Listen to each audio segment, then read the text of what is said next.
University of Mississippi.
From Arlington, Texas, it's the third and final game of the day for the Shriners Children's College Showdown on Flow College.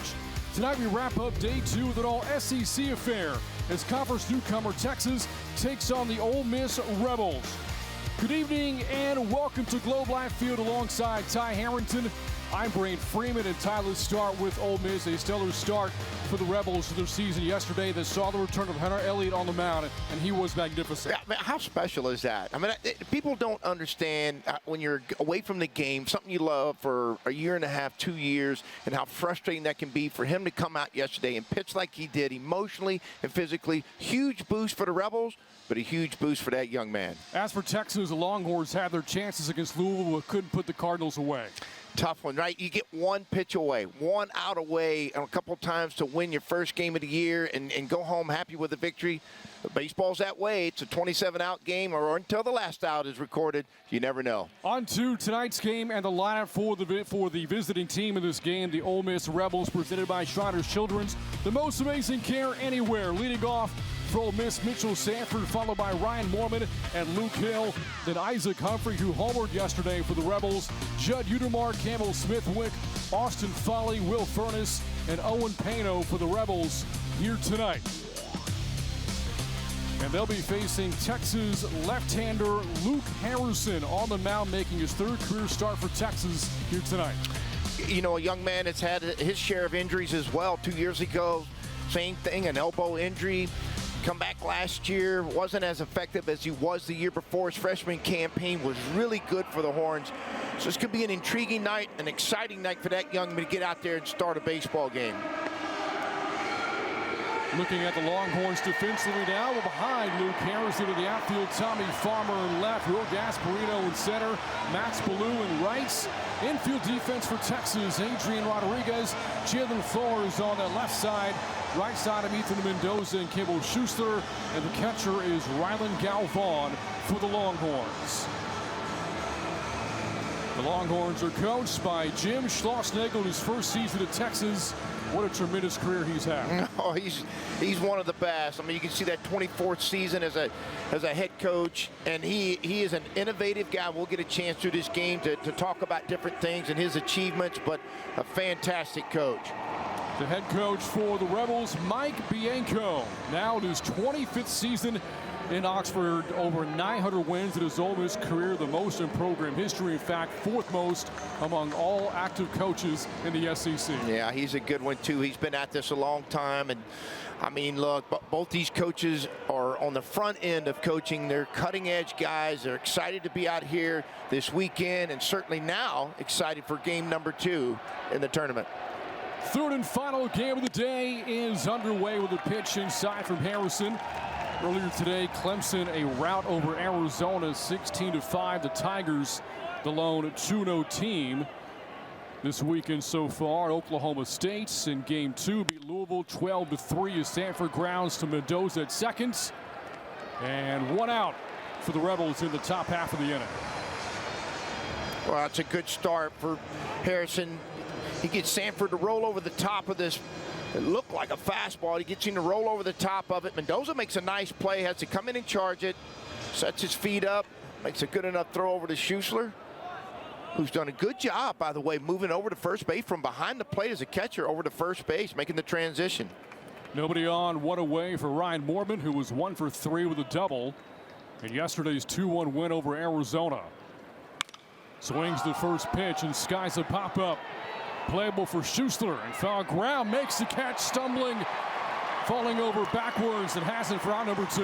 Well, let me tell you something. This is a tough play, and I'm going to tell you why. Texas is in a full shift, so the second baseman Mendoza's all the way over behind shortstop. So Schuessler's by himself. He's got no help back here behind the second base. That's normally a second baseman's play. He knows it, goes after it, and makes a tremendous catch. 2 up, 2 down for Hammerson here at the top half of the first. That'll send up Luke Hill. A couple of hits yesterday against the Wildcats, drove in a run. The second-year transfer out of Arizona State was the Rebels' second leading hitter a year ago, batting .291 back in 2024. Swing and a miss for strike 1. Kind of right on cue with Schuessler talking about how he's made the transition from behind the plate to first base, making that catch.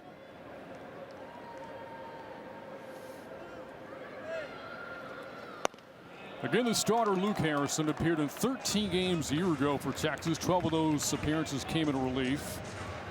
Just 10 2/3 innings pitched this past season. But 3 years ago, as a true freshman, he was dynamite. 32 appearances for Texas that year. Had an ERA just over 3. But coming off the injury, wasn't quite the same a year ago. Takes time. Look, it takes time.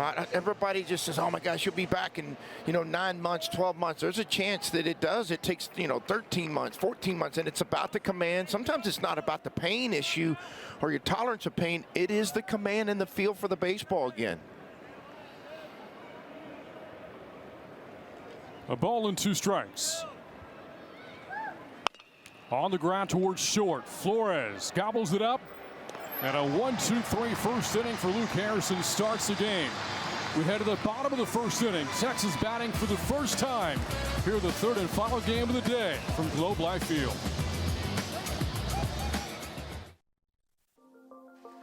Possibility. At Shriners Children's, we deliver healing to kids with critical burn injuries, like game-changing advances in regenerative medicine and creating the highest standard of care. We never allow your ability to pay for services to compromise the care your child needs, proving time and again what's possible by empowering the extraordinary. Shriners Children's, the most amazing care anywhere.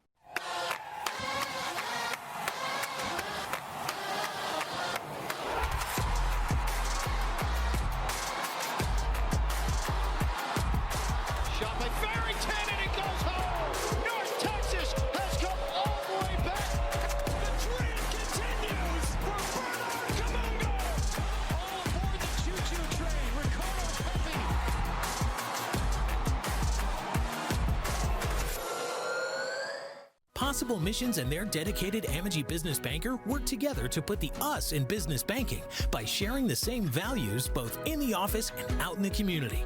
Now it's your turn with your own dedicated Amegy business banker with banking experience in your industry. Because you're more than a customer, we're more than a bank, and together we'll help put your business on solid financial footing with comprehensive financing options, earned interest on your accounts, and yes, by being a true community partner.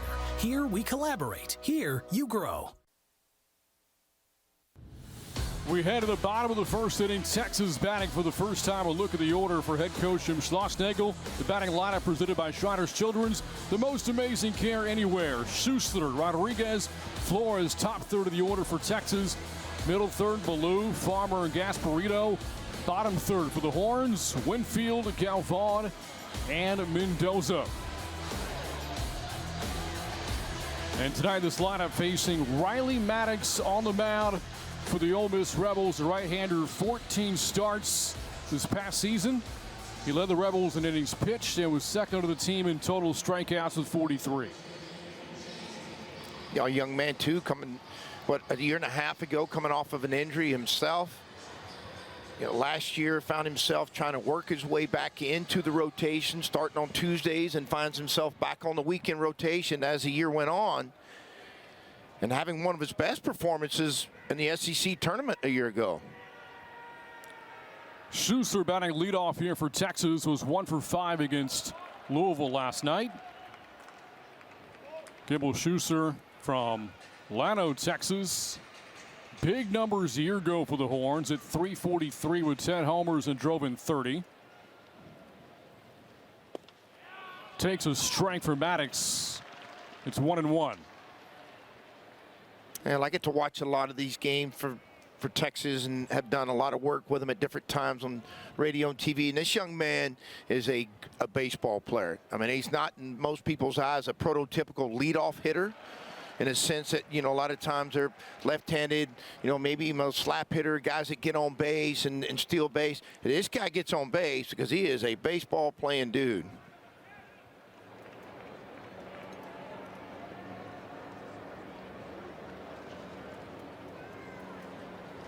Swing and a miss. Maddox with his first strikeout of the night.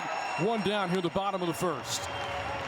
Now we'll look at the defense for the Rebels. We'll start with the outfield. Ryan Mormon in left, Mitchell Sanford in center, Isaac Humphrey in right. Infield defense for Ole Miss, Judd Udermark, Owen Pano. Going left to right, Luke Hill, Will Furness, the catcher Austin Foley, making his first start of 2025.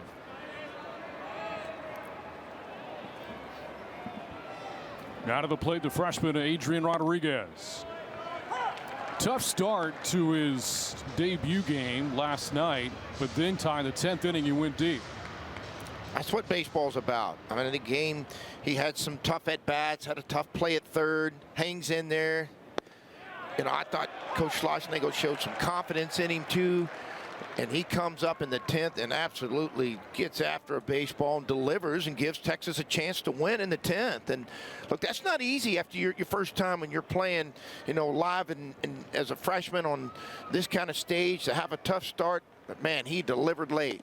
Swing and a miss. Rodriguez down on strikes. Maddox back-to-back strikeouts, 2 down here in the first. Tell you what, Maddox showing you. Two-seamer running away at 93 miles an hour. Starts in the middle part of the plate, and look how far that ball retreats over to the right side. I'm sorry, powers over to the right side with that two-seam rotation.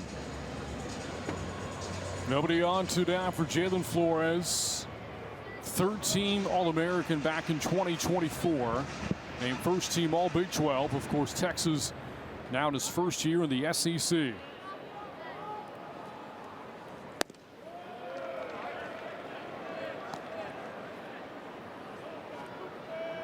Those 18 homers for Flores a year ago, tied for most in the team. This was a lineup that really relied on the long ball a season ago. Texas banged out 112 home runs last year. Well, that was a huge part of their offense last year. I'll tell you what, Brant, you're getting a good look at the life on Maddox's fastball. That last 6-8 feet right there, I'm telling you, it gets in that dirt area, headed towards home plate, and it explodes.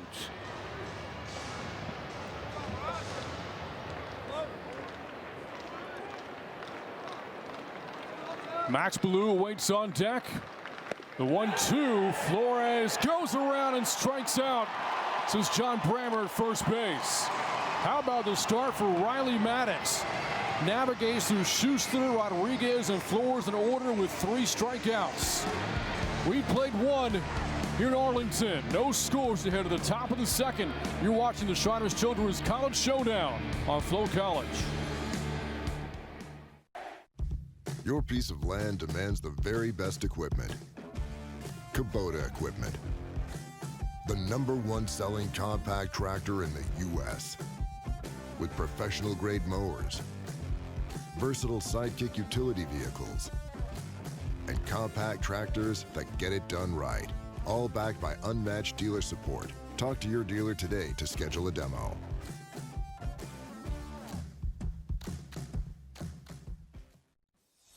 Elevate your ballpark experience with a tour of Globe Life Field and experience the home of the Texas Rangers like never before. Go behind the scenes and explore premium spaces, unique club settings, luxury suites, and more. Along the way, you'll discover rich history, impressive architecture, and fun photo opportunities around every corner. Globe Life Field's many tour offerings are sure to take your ballpark visit to the next level. For more information and to book your experience, visit globelifefield.com. And welcome back to Globe Life Field. We're now joined by Mike Bianco, head coach for the Ole Miss Rebels. And, Coach, I have to ask, how about that start for Riley Maddox? Yeah, you can't draw it up any better than that, right? I think especially this time of year, you want your aces and your guys that run out there to throw strike one and feel comfortable. And obviously, he did that and felt real comfortable there in the first. Mike, I gotta ask this. The SEC schedule itself is tough, right? I mean, you go on the road to these facilities, and everybody loves baseball in the SEC.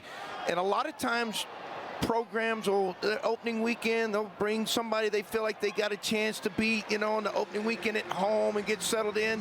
But you guys choose to come to this tournament where this unbelievable facility and unbelievable teams here. So tell us about your decision to come here and play in this. Well, eventually you're going to have to do that, especially in our league, as you know. And, we're very proud of the SEC. And this is an SEC environment. The teams that are here, all are College World Series, type of teams. And so, why not challenge yourself? You're going to have to get challenged eventually. And, there's a little angst, the week leading up to it. But you realize all the teams are in the same boat, right? We're all here opening up, with each other, and you get to see everybody's flaws too. So sometimes it's not always pretty, but I think everybody's better once they leave here. And like you said, a great facility, and the people here treat you so well. Last one for you, Coach. How special was it to see Hunter Elliott do what he did yesterday? Now, that was special. Like I said, you always want to get off to a good start, but especially Hunter. Everybody knows. Let's watch this real quick, if you guys don't mind. That's Unimark with a double down the line and left. So, for those that don't know, Hunter Elliott, was a freshman All-American on our national championship team 2 years ago. Hurt his elbow in the first game his sophomore year and has really missed 2 seasons. So, last night was his first time out to pitch publicly, right, against outside competition. And he was fabulous, had a great start. So we're super excited for him. Coach, thanks so much. Good luck the rest of the game. Thanks, guys. Appreciate you.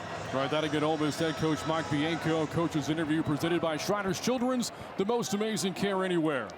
After the one-out double from Unimark, now to the plate, Campbell Smithwick, who started at catcher yesterday for the Rebels, starting at DH here tonight.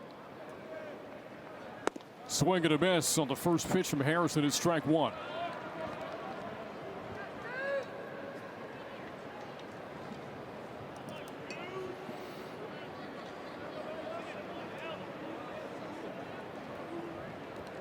Talked about that special start for Hunter Elliott yesterday for the Rebels. 5 scoreless innings, struck out 3, got the win. And just as impressive, Ty, I thought, was the bullpen between Mason Morris and Connor Spencer shutting down Arizona's lineup. Yeah, I thought they were, downhill fastballs, great breakers, command. I was impressive. I mean, a lot of times you get into bullpens, you think, well, this stuff's going to be a little bit different, maybe not as good as electric as the starter, but boy, they were clean. All had 3 pitches, all were the ability to throw strikes and command them, and so against a really good team as well that they were facing off the mound. 0-1 to Smithwick. Was hitless yesterday in the win over the Wildcats, 0 for 4. Takes a slider up in the zone. Evens the count of the ball and a strike. Smithwick hailing from Oxford. Local hometown product, 24 starts as a freshman last year for Ole Miss, hitting .266. RBI chance here with Unimark at second. Slider misses again. trying to throw a front door slider. Starts right at the left-handed hitter's hip and shoulder, trying to get them to come off of it a little bit, start their swing a little bit early. But the last two of them have backed up on him just a little bit. Hadn't the same action as that one has. That's a lot better action right there. He started that one in the middle part of the plate, running away from the left-handed hitter.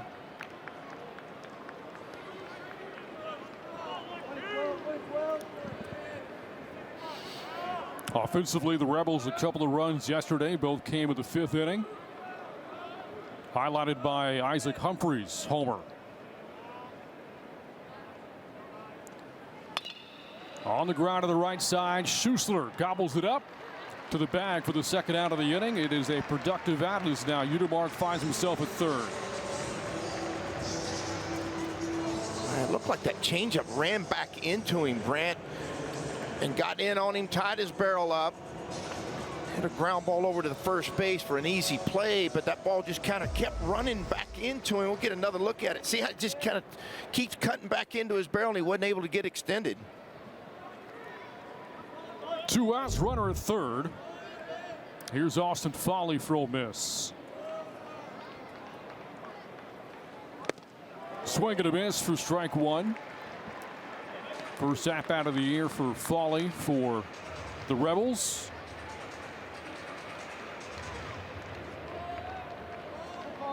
Ole Miss had chances to drive in more runs yesterday, but they were 0 for 8 with runners in scoring position against Arizona. Part of the play to the changeup for strike two. Well, you're seeing the difference a little bit right now between Harrison last year and now. He's been able to execute his changeup, get over the top of it, and more importantly, Brent, he's been able to command it.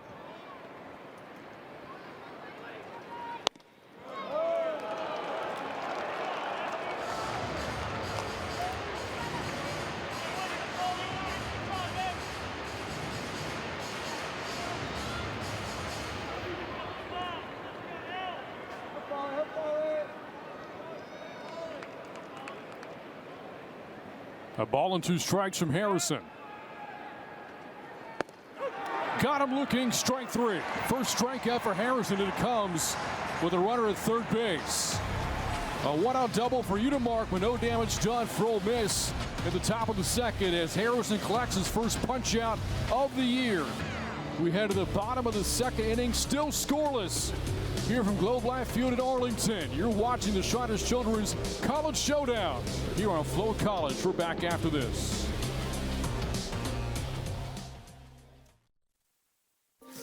First, at Shriners Children's, the world's most advanced scoliosis procedures are born here. In fact, we deliver access to the world's best doctors for nearly every pediatric orthopedic condition. We're delivering care without compromise is our promise. And kids can just be kids. Because being first always starts with empowering the extraordinary. Shriners Children's, the most amazing care anywhere. There's an old saying, everything's bigger in Texas. Well, let's just say, IndyCar is about to go to a whole nother level.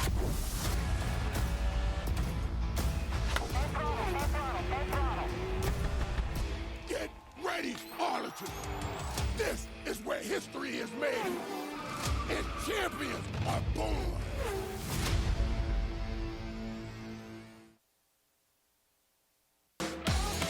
On the map for his second inning of work for Ole Miss, and how about his first inning?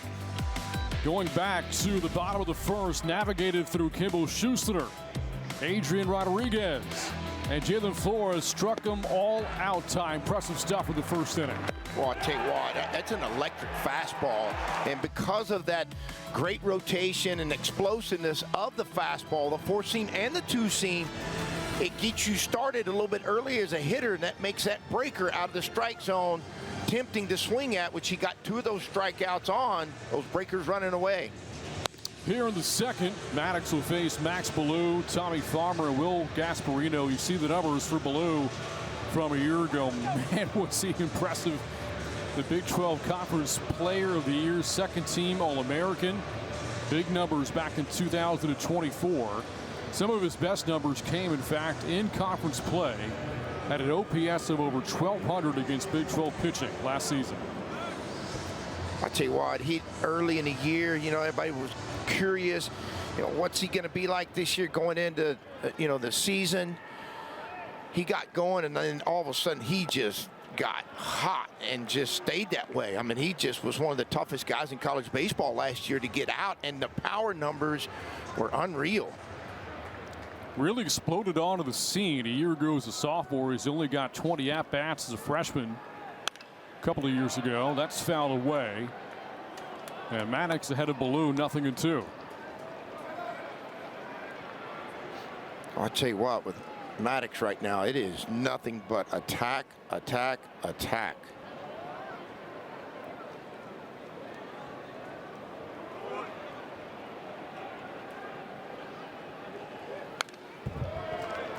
This Longhorn program in his final year in the Big 12 won 36 games last year and made an appearance in the College Station Regional.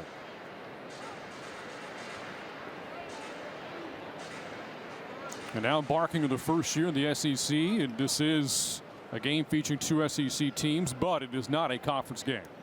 It is not, and won't play this year until the SEC tournament.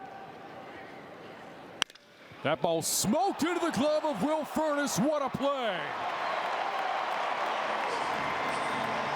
I'm going to tell you what, that young man goes completely laid out, catching this. This is not easy. He makes it look easy, Brant, but this is not easy. Watch him go completely lay out for this ball that is smashed on the line. What a great play. That ball got there in a hurry.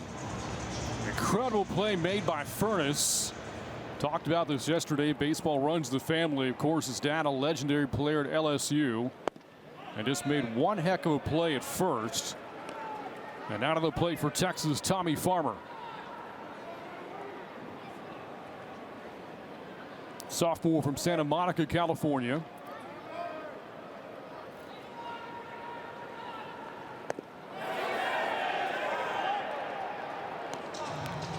On the appeal, Farmer checked his swing. That's a tough pitch to take, Brant. That's a hard breaker.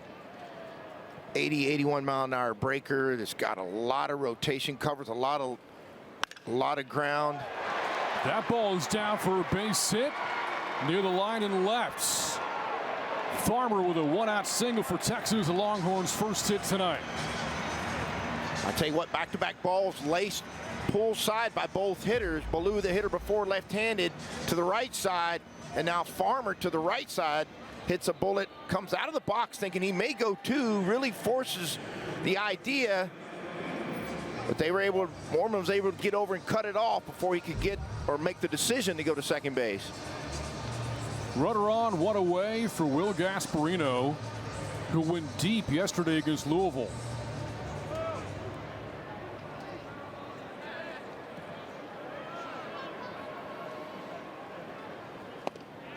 All the offense for the Longhorns yesterday came via the home run, a 2-run shot for Gasparino, the solo homer hit by Adrian Rodriguez.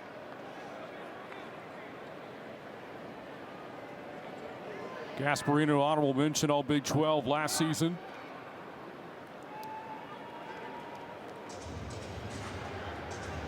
High expectations for him when his career began. He was the preseason Big 12 Conference Freshman of the Year a year ago. And wound up making the all-freshman team. Well, baseball bloodlines too. Dad was a great player.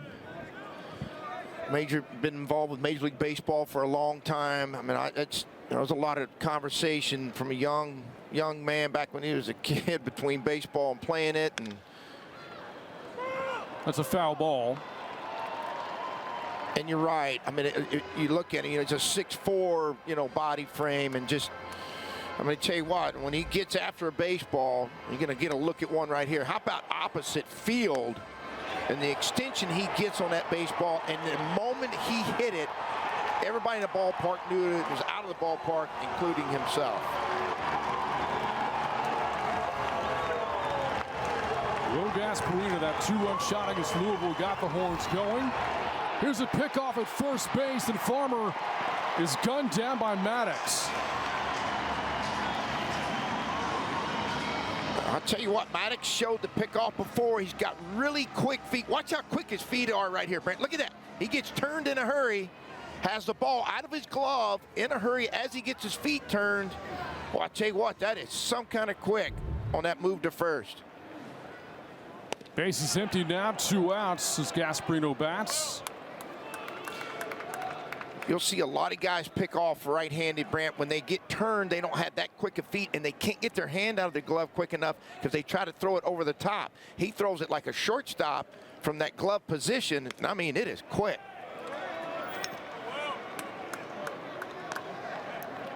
We saw the Rebels employ a lot of shifts defensively against Arizona yesterday. They've got a shift on here against Gasparino. 3 infielders on the left side.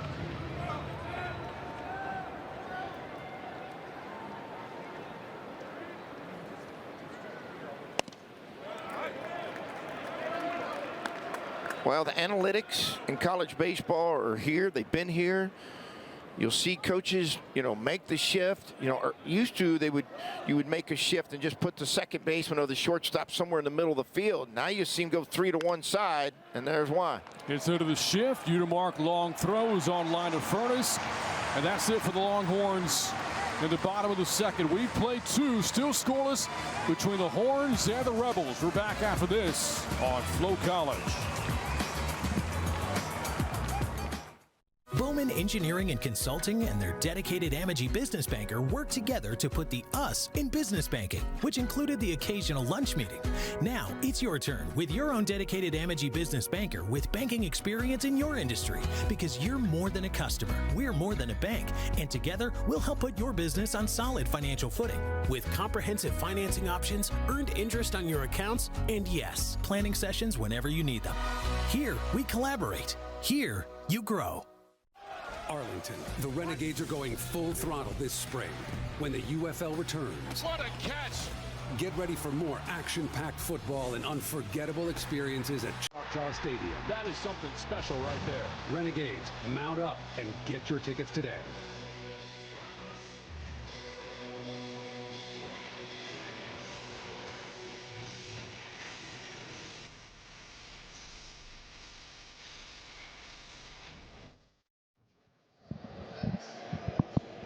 And welcome back to Arlington, Texas. Now time for a Shriners Children's coaches interview. Shriners Children's, the most amazing care anywhere. We are now joined by Longhorns head coach Jim Schlossnagle. And coach, I have to ask, you've been in the SEC at Texas A&M, now in your first year at Texas. How do you foresee the program's transition into a new conference? Well, certainly it's going to be, the most talented league that this school's ever played in. In terms of pure depth of talent, obviously we've seen Oklahoma State here this weekend. They can play with anybody. TCU can play with anybody. But just the overall depth of talent in the SEC, especially in the last 5 years, it's just gone over the top. And I think we can compete in that area, but we also have to get better. Jim, this tie, I know in your past and even now, you've always been on the front side and the cutting edge of the mental part of the game for college baseball players. And I thought last night with Rodriguez getting off to a little bit of a rough start, and then he delivers big for you in the 10th inning. Tell us a little bit, because I know it's been important for you in your career and the teams you've coached. Yeah, I mean, it's the most important thing. I mean, you, in my opinion, you can't be in control of your performance unless you're in control of yourself. And as hard as we work on it, I think we got really sped up last night. Just swinging out of the strike zone. We didn't press Forbes down in the strike zone. He's really good, but hopefully today we'll have a little bit more underneath us. Coach, what do you hope to learn about your team playing this season opening tournament? Oh, I'd like to win a game. That'd be cool. But we have a lot of new guys on the mound. Harrison hasn't. He's coming off injury. He hasn't. We learned some good things last night about Riojas. I thought Spencer was outstanding. I thought Mercer was great. I mean, we're 1 out away from a shutout, and now we're sitting here feeling way differently. But you got to give Louisville credit. So we have a lot of guys to pitch. and a lot of things to learn. And when you're playing great teams, you get exposed. So there's probably things in a loss that we'll learn about our team that if we were playing a softer schedule this weekend, we wouldn't learn those things. All right, Coach, thanks so much, and good luck the rest of the night. All right, thank you, guys. Appreciate you. And again, Longhorns head coach Jim Schlossnagle. As now Owen Pano is at the plate for Ole Miss. Nobody on, one away after a Harrison strikeout of Will Furness. The 9-hole hitter now batting for the Rebels. You know, Jim and Mike both, and Coach Schlossnagle and Coach Bianco both are. That ball got him, I think. Brent did. And both those guys are on the cutting edge in this game, right? They don't want to be chasing everybody else, and they've been big proponents of the mental part of it, and having mental coaches and spending time with them. And anytime you get in a conversation with both of these coaches, you'll learn something. If you'll listen in the conversation of what they're trying to tell you and what they are telling you, you'll come out of there a smarter baseball player, or a smarter baseball person too. Back at the top of the Rebels lineup to Mitchell Sanford. Hit cleanup in his Ole Miss debut yesterday. The transfer from New Orleans, where he was the 2024 Southland Conference Hitter of the Year.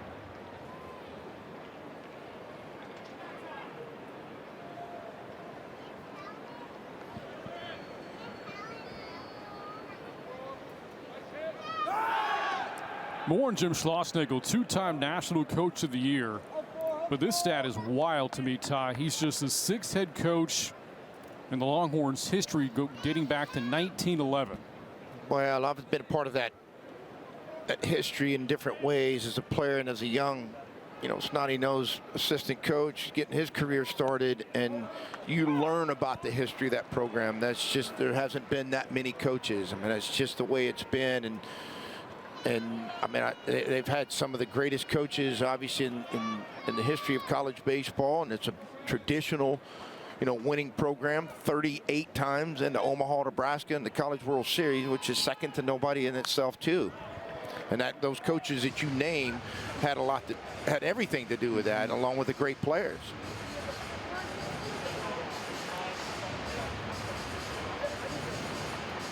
Now to 2-strike count. The Longhorns have a shift here against Sanford. It is the third baseman Rodriguez now playing in the second base position.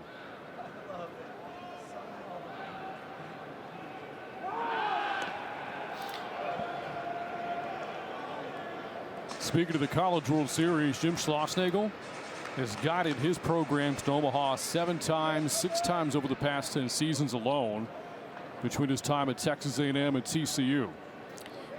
Say that again. Think about that. 6 out of the last 10 times. I mean, and it's already impressive, right? Which is, a credit to how he does things and the type of worker he is. He is a worker now. He is an alpha worker. He's on the front edge of things in the game. He eats, sleeps it. He wakes up, he thinks about it, and he's a very detail-oriented coach. And I mean, look, I had to compete against him, and you always knew his teams were going to be prepared, always.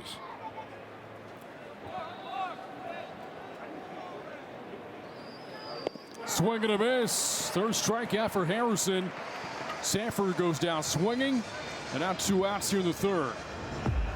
Oh, watch this breaker. Cover a lot of ground. That ball starts, look, almost on the inside part of the plate.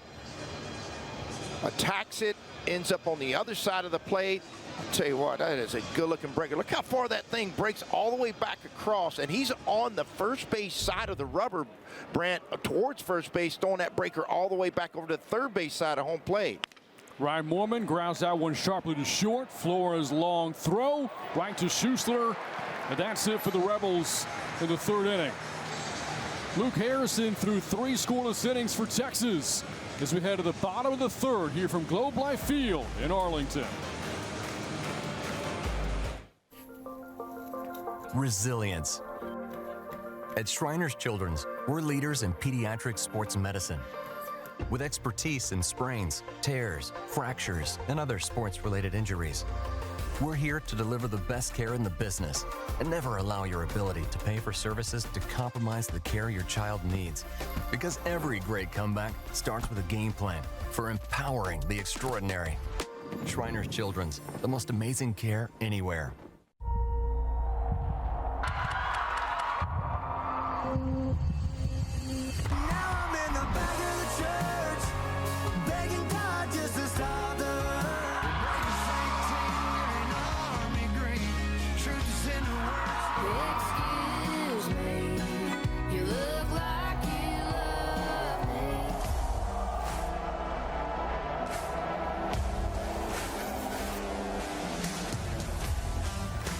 Naylor Industries and their dedicated Amagi business banker work together to put the us in business banking, focusing on their business needs with lightning speed. Now it's your turn with your own dedicated Amagi business banker with banking experience in your industry. Because you're more than a customer, we're more than a bank, and together we'll help put your business on solid financial footing with comprehensive financing options, earned interest on your accounts, and yes, a banking partner who is just as invested in your growth as you are. Here we collaborate. Here you grow.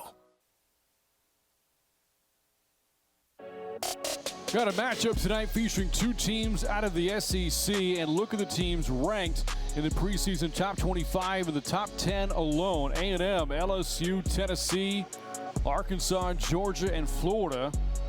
Vandy, Mississippi State, Texas also in the preseason top 25. The Longhorns ranked 19th entering the 2025 season. This is one heck of a conference. Well, they're good in everything, first of all, right? I mean, there's not a sport that the SEC doesn't do great. I mean, you hear everybody talk about the football, rightfully so, and just how powerful and how good the football is. But when you start looking at the number of SEC teams ranked in baseball and their facilities and the different ones that have won national titles, you know, Georgia, Mississippi State, Ole Miss, LSU. I mean, you just start going to national titles, right? And then not just the number of teams, Florida, all those teams that get into the College World Series. I mean, it is a gauntlet when you're trying to play baseball in this conference. Half of the field last year in Omaha was comprised of SEC teams. Four of them playing in the College World Series, to include Jim Schlossnagel's A&M program, which reached the College World Series finals. That young man right there has got a national title in his belt, too, Mike Bianco. Magical run for the Rebels back in 2022. At one point, think about this, how good the SEC is. That was a national championship team 3 years ago. At one point, they were 7-14 in SEC play that year. And then got hot, right? The second half of the conference got hot, played well. Found their way into the NCAAs, as some people thought, one of the last 4 or 5 in. And even though their RPI was really, really good. A strikeout of Winfield. That's a 4th strikeout for Maddox. One away the 3rd. And you look at some of the images from that run back in 2022. Ole Miss is one of the last teams in the field, and they were the last team standing. Yeah, 100%. What a great series that was, too, against an old buddy of mine, Skip Johnson from Oklahoma at OU. But what a great series it was. But they came, Ole Miss, I mean, Mike did such an unreal job keeping his team focused, because there were times it looked like they weren't going to even make the NCAA tournament. They did the second half of the year. They played great and then wind up winning a national title. Remember now, they started out the year ranked number 1. At the beginning of the year, then got some injuries, ran through some rough times, and then found their way into Omaha and to a national title. Riley Galvan looks at a strike. Count evens at a ball and a strike.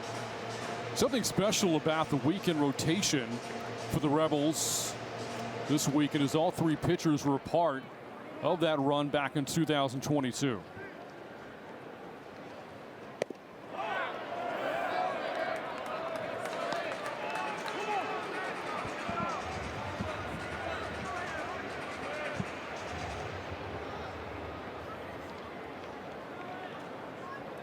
So far, Maddox has faced the minimum, as Galvan takes a slider there for ball 3.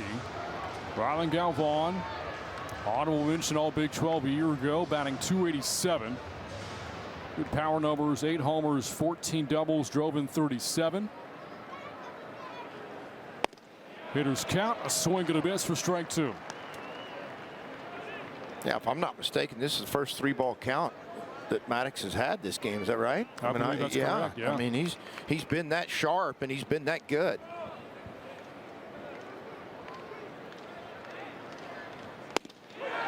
Got him looking, strike 3. Back-to-back strikeouts for Maddox, up to 5 in the game.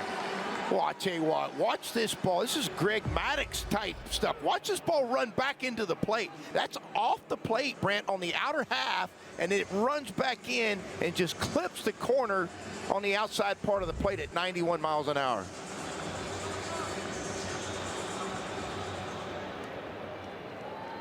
Base is empty, 2 down for the 9-hole hitter, Ethan Mendoza.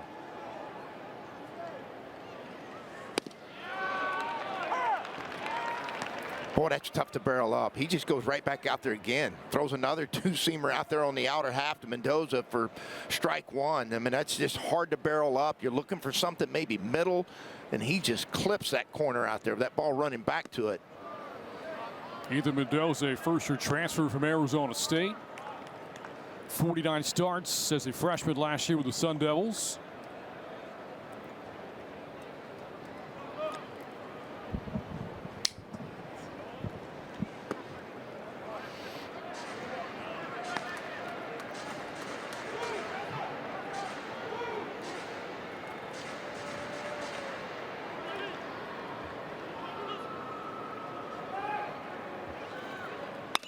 That ball headed towards center field, going to drop in for a base hit for Mendoza. A 2-out single extends the inning for Texas here in the bottom of the 3rd. Well, we got a chance to watch Mendoza last year. Brent, remember when he was at Arizona State? He was probably one of the better hitters on that in this tournament a year ago as a freshman. And you get a glimpse here. This ball is running in on his hands. That old 2-seam, the barrel flush to it, and strong enough to drive it out to center field. Second hit of the night for Texas, and back to the top of the order to Kimball Schuessler.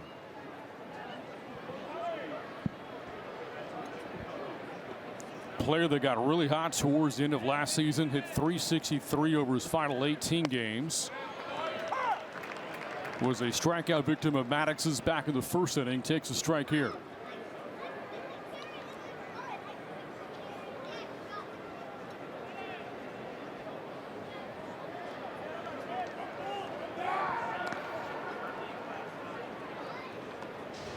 Yeah, I tell you again, Maddox showing you just how quick his feet are on his pivot to first base on his move, and just how clean he gets the ball out of his glove up in position to throw all in one motion.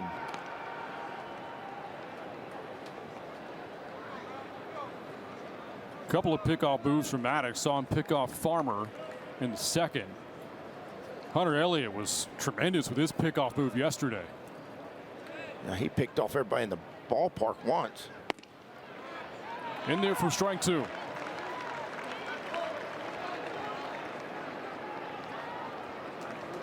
Well, he used a breaker the first time on Schuessler to get him to chase it out of the zone. I don't know if he'll go to a fastball to speed him back up again or immediately try to go to a Barry breaker.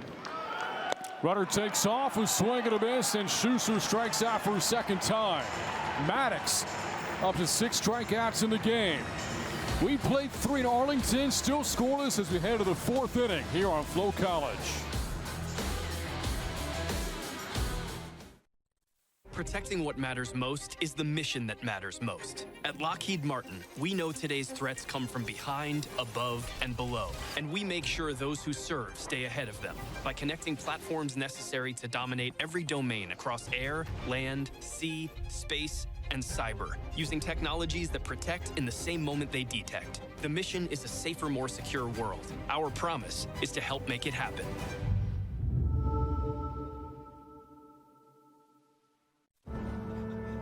Sometimes you just need a little wonderful in your life. So why not go to a place made for it? Arlington, Texas. It's a city made for fun and excitement and all the things you love to do. And even some things you didn't know you loved until you came here and found them.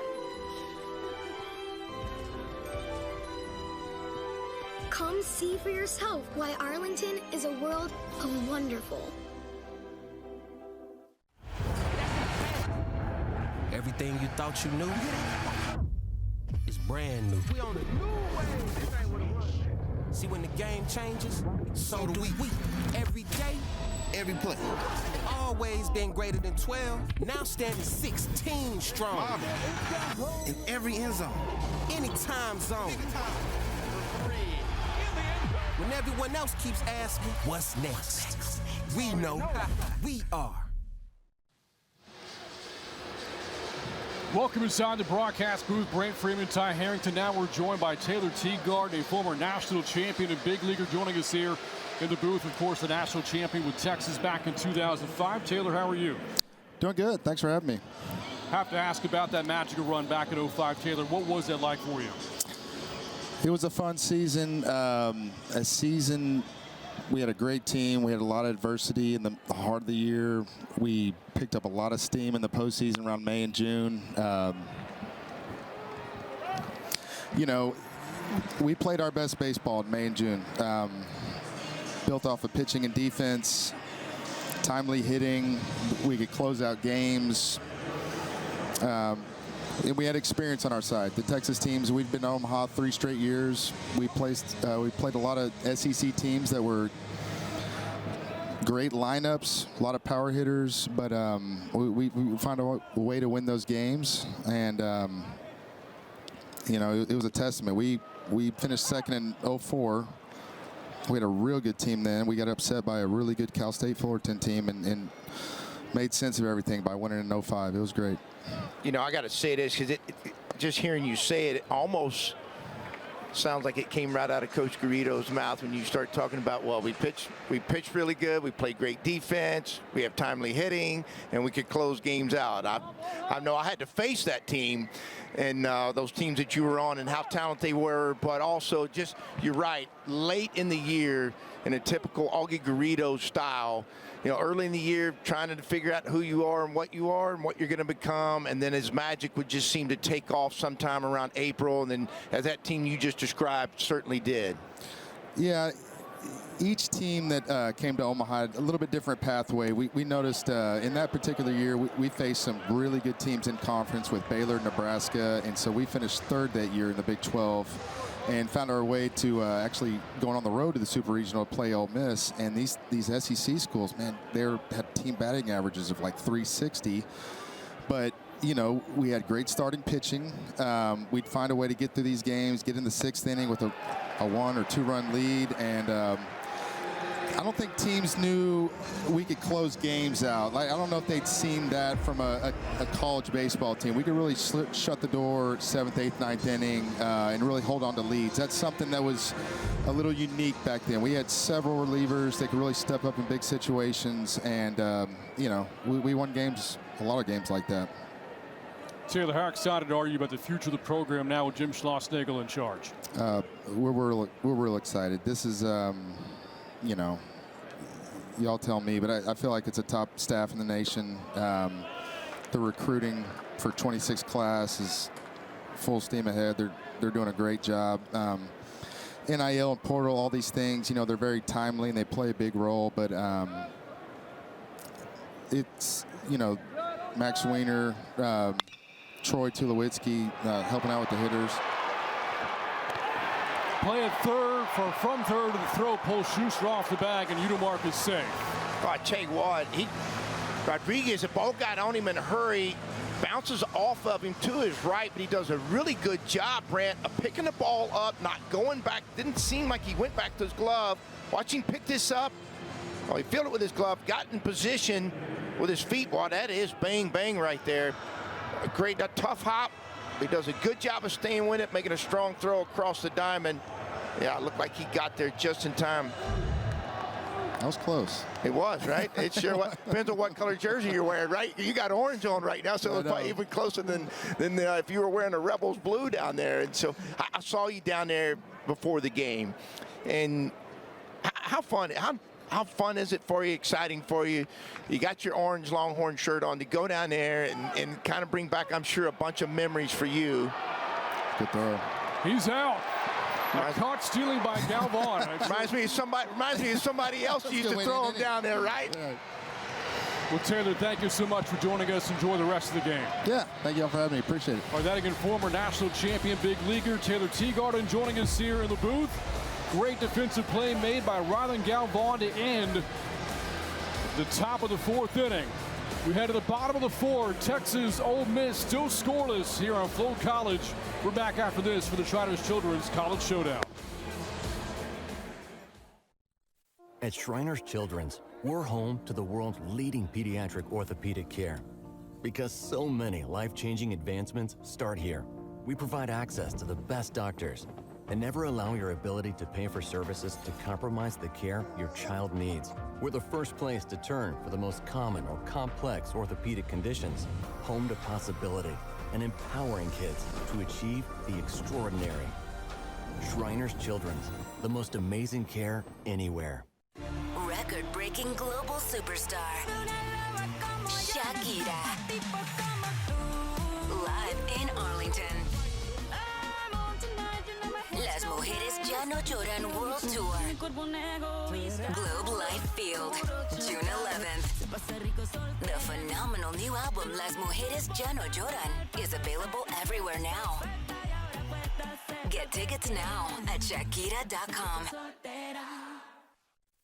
Yeah, winning a policy. Thank God for it all, it's a prophecy. Lot of pressure, I am a prodigy. Everybody inside of the stadium tell me they proud of me. Shot in public, training privately. Homer, straight to the balcony. Building muscle, I never can bother me. Texas Rangers together, we by the team. Go man, artist is the dog in me. Still a game on the road, it's a robbery. Stand on base, going strong, no apology. Corey Seager might give it too raw. Like I see it, descending my arm.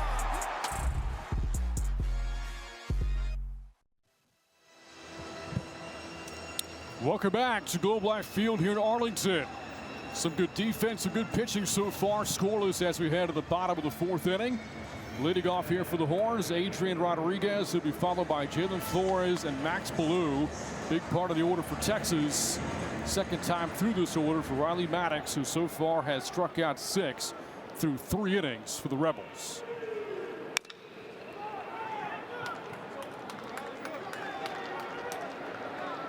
I tell you what, both guys have been really polished on the mound. I mean, a lot of different ways to get guys out, and breakers, change up. Both have had good fastball command. I mean, they've put on a clinic so far from the mound. That ball headed towards left center field, going to drop in for a base hit, and that's going to reach the warning track. Rodriguez on his way to second with a leadoff double. I'll tell you what, Brent, I'm going to go back to last night. Can you imagine the first time you put on a college uniform and you strike out 3 times, you have a tough play at third, and you come up, your coaches tell you all the time, you got to move on to the next one, right? Emotionally, you got to move on. And he lands on one and hits a homer in the 10th, and then he comes back up today, gets inside that ball, drives, shows the power he has for such a young hitter. Third of the game for Texas. Leadoff batter has reached for the Horns for the first time tonight. That'll bring up Jalen Flores.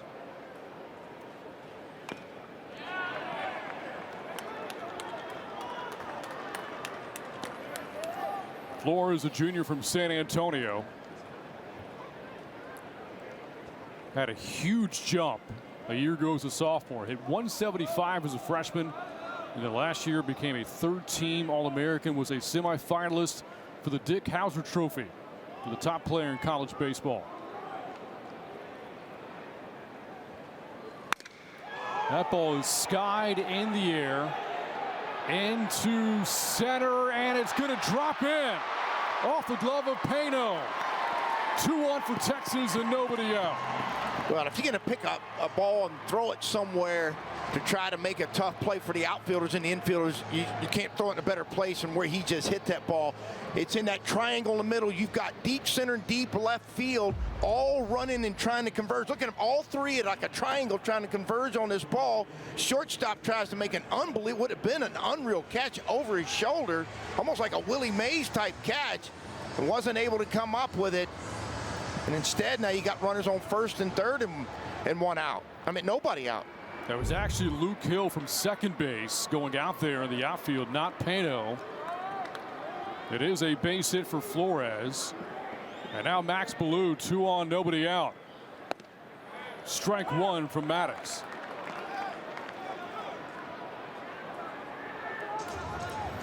Ballou scorched the ball his last time up. A liner that was snared by Will Furnace at first base.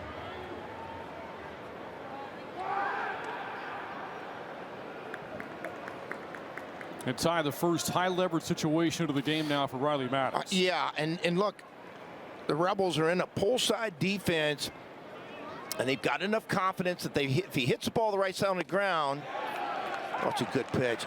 They still feel like they can turn the double play with 3 defenders on the right side. Now the shortstop's he's going to move back over now. Now they're going to get back into what would be a more traditional fielding position for them. You can see now out of the shift.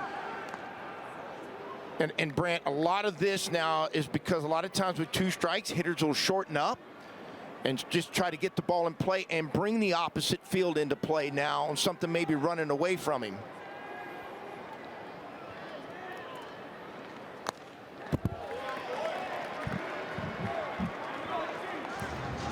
Longhorns now out hitting Ole Miss in the game, 4-1. They struggled last night with runners on base against Louisville, 2 for 17.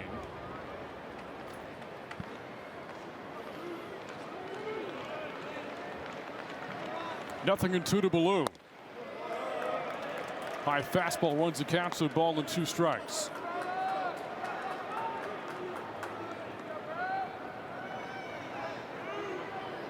And if you're Maddox, you got a lot of different options to try to get a strikeout here. Runner goes for second, no throw from Foley. And Flores now at second base for the Longhorns. An aggressive base running by Texas right there, getting them out of the double play, forcing the Rebels to make a choice whether they were going to throw down. And with a good enough runner with Rodriguez at third base, if they'd have thrown down, he might have tried to steal home at that point on a double steal. But they decided to go with a double steal and get him in the scoring position and out of a double play possibility. Joe Mangrum, the pitching coach, making the mound visit right now for Ole Miss. Something unique for the Rebels this season, Mike Bianco no longer calling pitches. Yeah, you know, we spoke to him yesterday. I mean, he's such a creative, you know, pitch caller. Was a catcher when he played, and you know, up until for like 24 years or 25 years, he's been the pitch caller, and was when he was a young assistant, and really good at it. Actually, even better than good at it. And now, I mean, he's getting to see the whole game, right? Instead of just being focused on that pitch, he's able to see different pieces of the game now as the head coach. Swung on to right field and a base hit for Ballou. Flores is going to stop at third base with a Longhorn strike first. They're on top 1-0. Well, he does a good job of finding a way to get the ball into play. He's able to get an RBI in. I tell you what, had they been back in the shift, which they originally started in, Brant, if you remember the first 2 pitches, they were shifted over, and I thought maybe they might go back to it after the force was taken away with the double steal, and he's able to roll a ball through. Still nobody out. Tommy Farmer takes a strike on a breaking ball.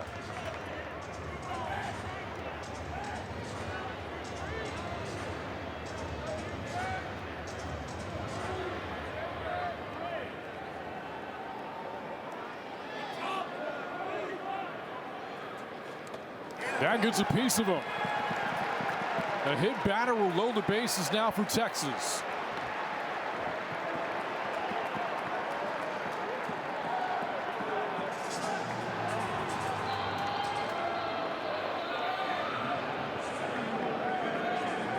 Mentioned high leverage situations earlier. Now it's a really dicey situation for Maddox. Bases juiced, nobody out.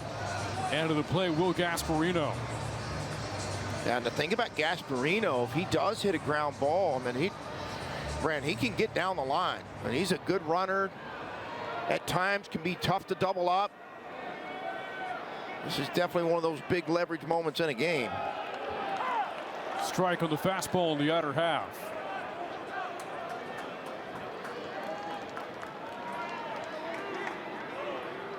Due to mark and Furness in for the corner. Sorry about that, Brant. Yeah, you're going to see the corners come in. They're going to cut the run off at the plate on a ground ball. And unless, for some reason, the ball goes to the left side of the third baseman, he could then possibly choose to go to second and try to turn the double play. But they brought the corners in tight enough that a ground ball hit to him, they're going to go to the plate with it.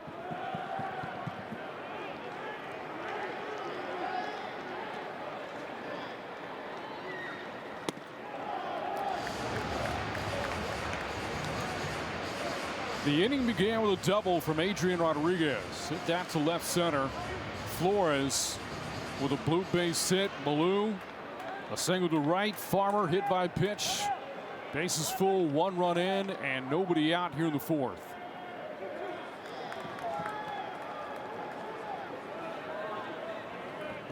Got a pitch clock violation, I believe.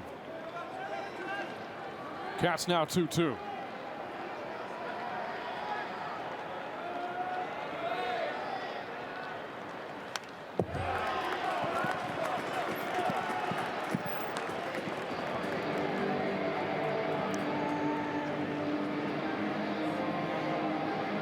Longhorns will play Oklahoma State tomorrow to wrap up their stay in the tournament.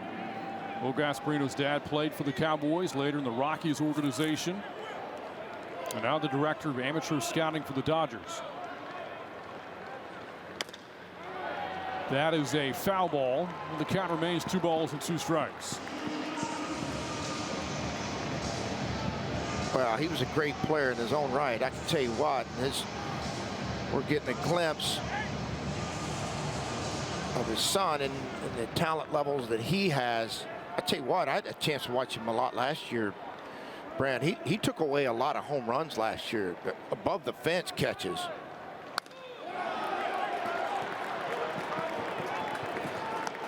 They're trying to get Maddox to go to the top of the triangle strike, right at the catcher's mask, and he's tried twice, and each time he's kind of pulled it over to the outer half of the plate, not going right at that mask, trying to get Gasparino to chase the fastball up.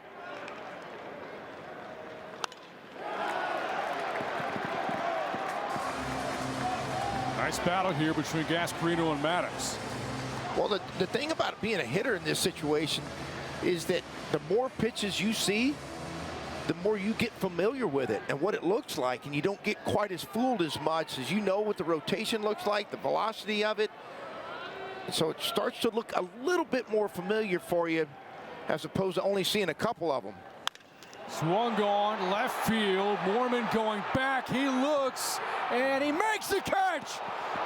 No, he dropped it. It's out of his glove. And the Longhorns are going to score 2 runs off the play. One of the more confusing things about college baseball is, whether he got caught it, didn't catch it right. As a runner, meaning you don't know, did he catch it? And the umpires have got to kind of give you a safe call to make sure that you know that the ball's out of his glove. But what an at-bat by Gasparino right here. He catches a slider in the middle part of the plate. Looked like he was going to catch it, and then it was behind him is why everybody was having a hard time finding the baseball. And they were able to still get 2 runs out of it. But what a tremendous at-bat by Will Gasparino. A 2-run double for Gasparino makes it now 3-0 Texas. And still nobody out. Winfield right back to Maddox. Makes the play to first for the first out of the inning. Well, Maddox does a good job coming off the double to Gasparino, makes a good pitch, a ground ball back to him. Immediately it was hit back to him. He checks the runner at third base, freezes him, and then gets the out at first base. An out that Maddox desperately needed. Brings up Rylan Galvan. A strikeout victim of Maddox is back in the third.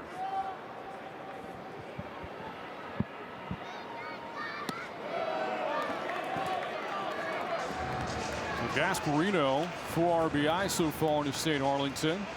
Drove in 2 last night, 2 runs in the double moments ago. Drove in 47 last year as a freshman. It's an interesting count. Now, it's a hitter's count and a 2-0 count, but you have a base open at first base. And it's always interesting to see what is he going to go to here. Is he going to go to a breaker, or does he go to a fastball away from him? Because he's sitting in there dead red right now in a 2-0 count. That ball drilled to center field. That's down for a base hit. Gasparino rounds third. Here's a throw to home. It gets cut off. 2 more runs scored. 5-0 Texas. Well, he caught it. He did. He went to a slider, Brent. A slider right in the middle of the plate. Galvan thinking right along with him. Looking in an area, not necessarily for a heater, and gets a slider in the middle part of the plate and does exactly what you want to do with it when you're set up trying to look for something spinning, and that's to hit it right back through the box. And that's going to be it for Riley Maddox. Longhorns a pair of 2-run base hits here in the 4th inning. 5 runs across all told. Mike Bianco out to the mound. And that'll spell the end for Riley Maddox tonight. Ole Miss going to the bullpen for the first time. It's Sam Tukoyan coming in now for Ole Miss. We'll step aside with a pitching change here for the Rebels. The Longhorns a 5-run 4th inning, and they're still batting on top of the Rebels. And we're back after this for the Shriners Children's College Showdown from Arlington, Texas, here on Flow College.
An explosive offensive inning for the Texas Longhorns, a 5-run 4th. 7 batters have come to the plate, 5 have come across home plate, and Texas has chased Riley Maddox out of the game. Looking at some of the big hits here for the Longhorns. How about Will Gasparino with a deep drive to left off the wall. Ryan Moorman couldn't make the catch. That drove in 2 of the Longhorns' 5 runs in the inning. And then later, Rylan Galvan drives in 2 of his own. Drove in Tommy Farmer. Gasparino with a base hit to center. Galvan, the final batter that Riley Maddox faces in this game. A 5-run 4. Texas still at the plate as Ole Miss goes to the bullpen for the first time. Sam Tukoyan in now for Ole Miss, with Texas on top 5-0. Well, opportunity created itself with a couple early base hits. But that doesn't mean you're going to score. You got to have big at-bats, and Texas so far has been able to come up with a big hit in the RBI situation. Sometimes you'll leave them out there, hit a ground ball in the double play, but they were able to come up with some. I'll tell you what, Will Gasparino's at-bat was good. I mean, fouled off 3 or 4 pitches, tough pitches, hung in there, and was able to come up with a big double. Tukoyan facing Ethan Mendoza. A year ago, Tukoyan 9 relief appearances for the Rebels. Had a 4.66 ERA. Just 9 2/3 innings of work. Struck out 16. Trying to stop the bleeding here in the 4th.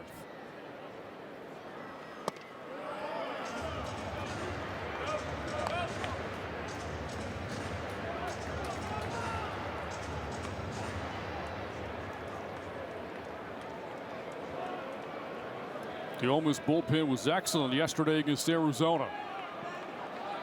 Mike Bianco turning the bullpen for the first time here tonight.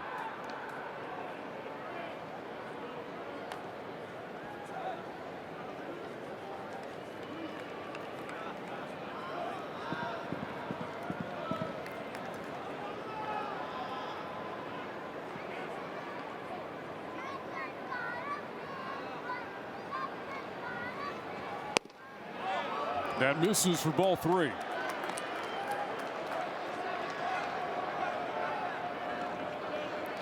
Well, you would assume in this count he's going to be taking 3-0 at the 9 hole in the lineup. Trying to give everybody another look at each pitch, because every pitch a pitcher throws now is information for everybody else, including the hitter. Now he's in a good hitter's count. Mendoza is. Be curious. Do they try to start something up here from the bottom of the order, or just let him stand in there and swing?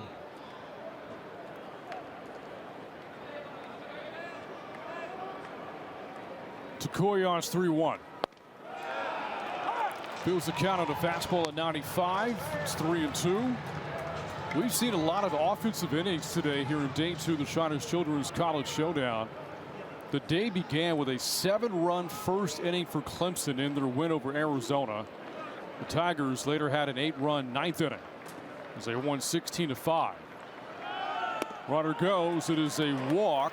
Mendoza's on for the second time. And now the 9th bat of the inning comes up for Texas. Or we were talking about where they going to put the game in motion on the pitch before, and he chooses to make him throw the 3-1 pitch in there for a strike, but then starts him up on 3-2. Mendoza does a good job not swinging at a ball out of the zone. And now they got runners on first and second and 1 out.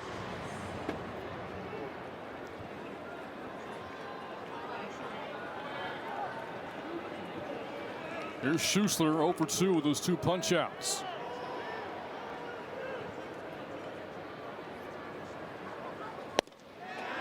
Strike 1. And again, good velocity in that fastball from Takoyon at 95. Yeah, that's 95 at a really good angle too. Big tall frame. Gets his hand up high enough, drives that fastball 95 downhill. Can be tough to barrel up at that angle with that kind of velo. That ball into left field for a base hit. Here comes Mendoza around third. 6-0 Texas. Schuster with a double.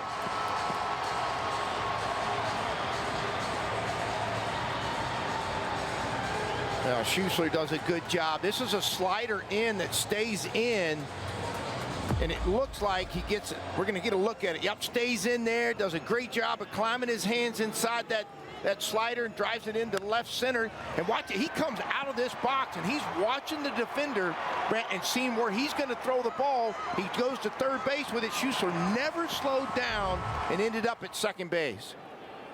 And now back to where the inning began. Adrian Rodriguez, who doubled to left center to start this rally for Texas. 6 runs, 6 hits here in the 4th.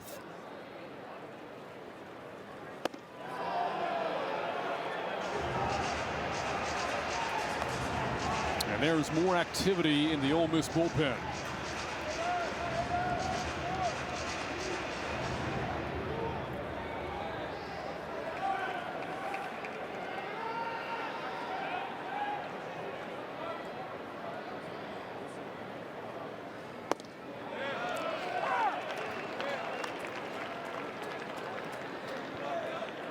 Now, Ole Miss deciding now to, in the middle of the field, to play back with runners on second and third.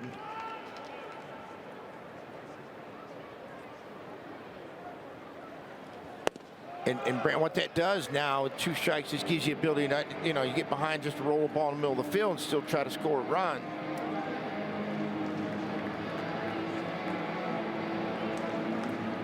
The batter Rodriguez, 2-time first team All-States at Flower Mound High School here in Texas.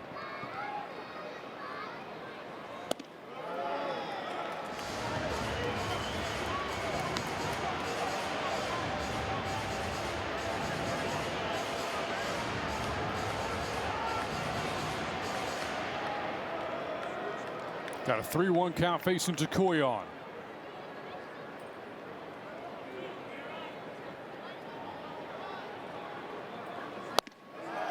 A walk will load the bases again for the Longhorns.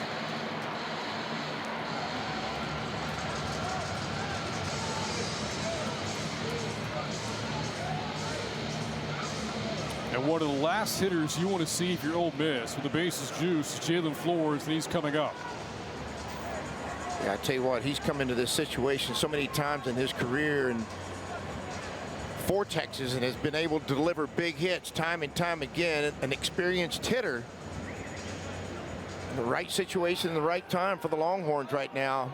The Rebels trying to find a way possibly to come up with a ground ball. An out, just something to slow this inning down and or get them out of the inning. Flores, Texas's top run producer a season ago.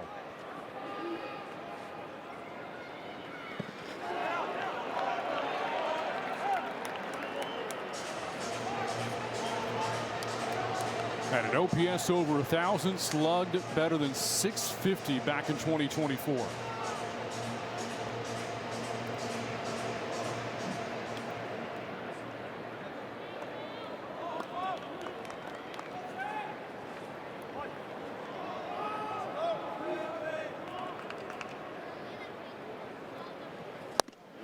Two balls, no strikes. Now as a hitter, you're in a 2-0 count, offensive count, and bases loaded, so there's nowhere to put them. But you still have to be in a position of knowing what you want to take a swing at, because you're ahead now, right? He hasn't thrown a strike in there yet, so you're looking for that window that you want that ball to fall in, that you feel most comfortable delivering your barrel to, and he's in that position right now because you know he needs to and wants to and is trying to throw a strike right here with the bases loaded and nowhere else to put a guy on with a walk.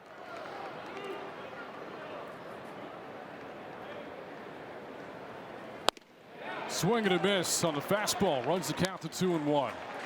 He saw elevated heater and was going to try to hit that thing up in the left field bleachers. It's a good aggressive swing. Look, the count's in your favor, so if you see it, you got the liberty to get after it and try to hit it a long ways.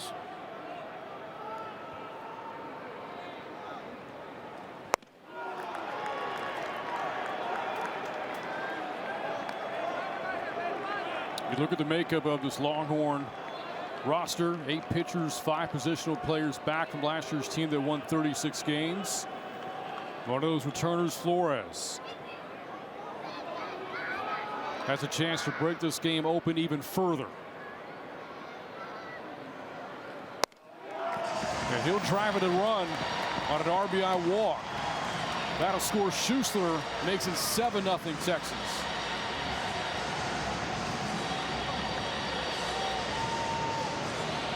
And I think there are a lot of young hitters that would have swung at that 3-1 pitch, Brant, that you get so amped up because you know he has to throw a strike. So you get a little bit more aggressive, a little bit quicker trigger. But Flores showing you his experience by not chasing on the 3-1 pitch. So the Rebels in the bullpen again. Walker Hooks coming in for Ole Miss. That'll do it for Sam Takoyon for the Rebels.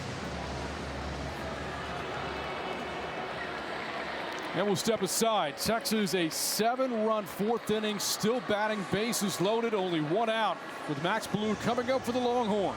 We're back after this from the Shriners Children's College Showdown.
And welcome back to Arlington, Texas. 7-0 Longhorns on top. All 7 runs scoring here in the bottom of the 4th inning.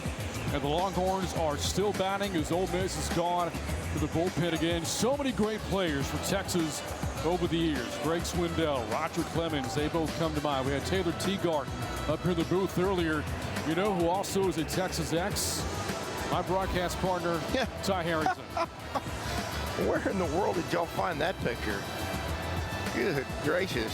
Look at all the hair coming out the side of the hat on that thing. I'm going to tell you what. Well, it is a lot of tradition at the University of Texas, that's for sure. And there has been a ton of great players and coaches.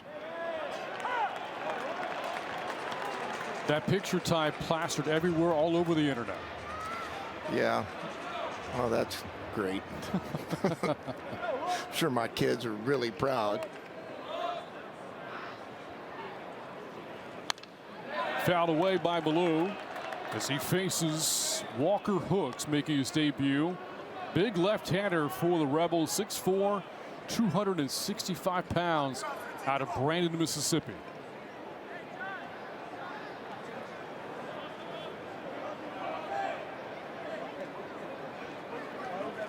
Swing and a miss. Ballou strikes out for the 2nd out of the inning. Yeah, Hooks throws a good breaker in there, attacks it, gets Ballou to get that barrel started, can't lay off of it. We get a second look at it right here. I mean, he does a really good job of attacking it. That's a good hitter he just struck out right there in Ballou. I mean, you know, he's from the pitcher Hooks from Mississippi. Let me tell you something about the state of Mississippi. Per capita, it's similar to Oklahoma. There are so many unbelievable baseball players that come out of that state. It is truly amazing. The high school baseball that is played there, the summer baseball that's played there, and you know, Southern Miss, who's a great program too as well in that state. But per capita, there are a ton of baseball players, good baseball players there. Hooks helped lead Brandon to a state title this past year. Second at-bat of the inning for Tommy Farmer, was hit by a pitch. Hit by Maddox, later came home to score. On a 2-run single from Galvan. Fastball at 91 in there for a strike. That's a good-looking indoor fastball. Challenging Farmer going to the inner part of the plate from the left-handed side of the mound and just drove that ball on the inner half.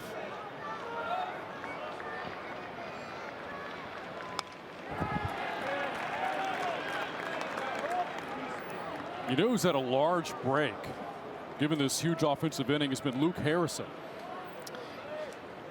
You know, that's a good and bad. That's a good thing if you're Texas, but for the pitcher, you get into this rhythm, and now he's been sitting over there a while. That's for sure. Right? That's a great point.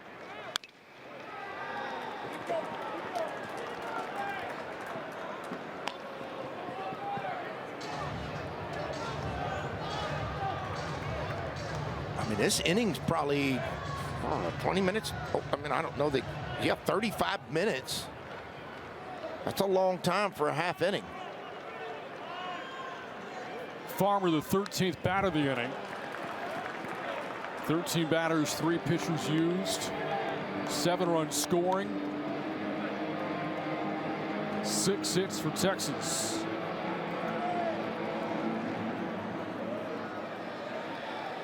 What has been a very offensive day for the winning teams here in Arlington. Clemson 16 runs. Oklahoma State 12 runs earlier today.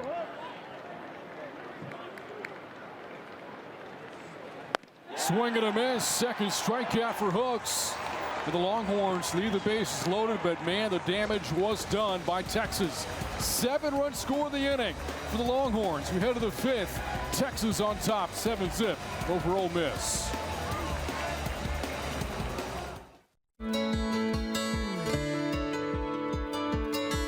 Today we're we're here to introduce one of our patients, Gloria, who is a burn survivor who had significant burns, and Gloria will share her story with the University of Texas baseball team. Hi, I'm Jim. I'm Gloria. Got burned when I was 6. I had gotten gasoline on my hands, and so I wiped it off on my dress. The fire caught where I wiped my hands off, and so I immediately flew up in flames. I was a wreck. All I could think is, she's not going to survive this. She's only 6. And then we get to Shriners, and it wasn't an hour before I felt like they're going to save her. Such an honor to meet Gloria. The thing that just jumped across the table is her confidence, her courage.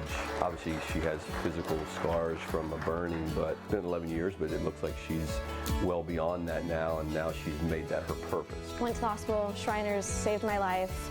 We're so proud to have made a big difference in her life, regardless of her family's ability to pay. We do it because we love to do it. To know that there's an organization out there like Shriners, it's a great opportunity to share the stage with an organization that just really cares about the kids. It's amazing and puts a lot of things in perspective.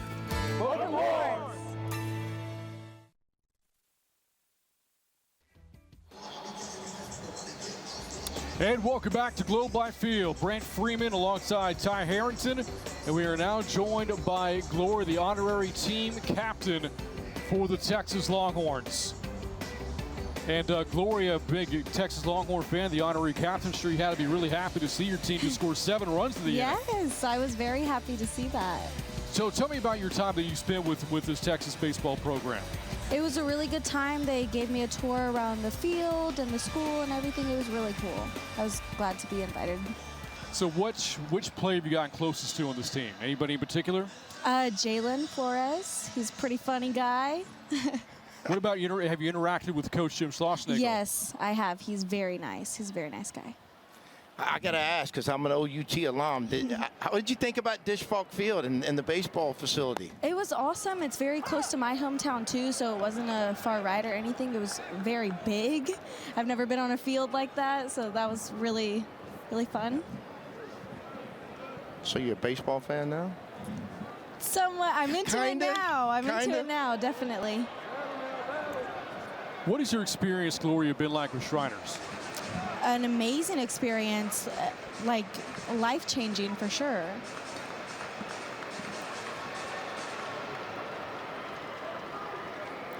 Again, Texas on top, 7-0. Luke Harrison on the mound for his 5th inning of work here for the Longhorns. His offense just gave him 7 runs in the bottom of the 4th inning.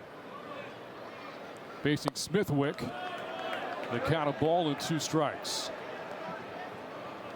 And you might have said this earlier, and I may not have heard it. You said you are from close to Austin. So yeah. what's your hometown then? Lake Travis. Oh, yeah. Yep. Yeah, pretty you are close then. Mm-hmm.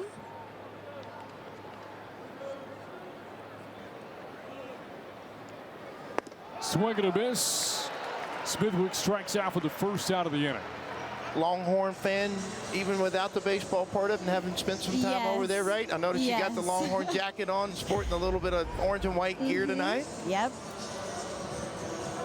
So we saw your experience with Texas baseball program before you arrived here, but what have you had the chance to do since you got here in Arlington? I got to talk more to the coach for sure. I got to go on the, what did they call it? The mound? The mound? Yes. Yep. Mm-hmm.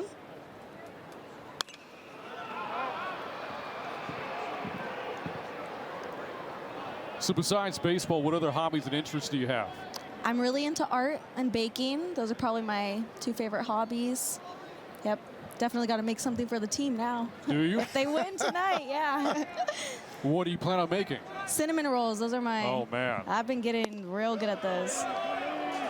And I take it homemade cinnamon rolls, not just out of the can? Oh yeah, for sure. Yeah. Homemade, yep.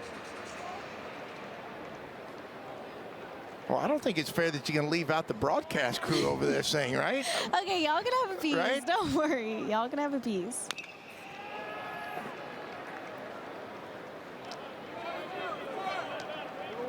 And you plan on being here tomorrow as well for Texas's final game? Yes, I will. Yep.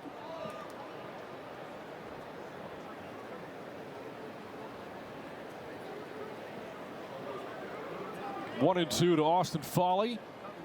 The batter here for Ole Miss struck out against Harrison back in the 2nd.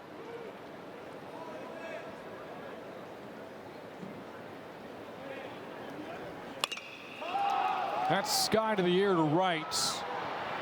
And coming over from second base is Mendoza to make the catch for the second out. That's a long run for Mendoza to get back there. That's the second baseman's space back there. The ball that goes back behind first base like that does a good job chasing it down, calling it, retreating back towards right field a little bit. Makes a nice catch. Base is empty, 2 outs. Will Furnace comes up now for Ole Miss.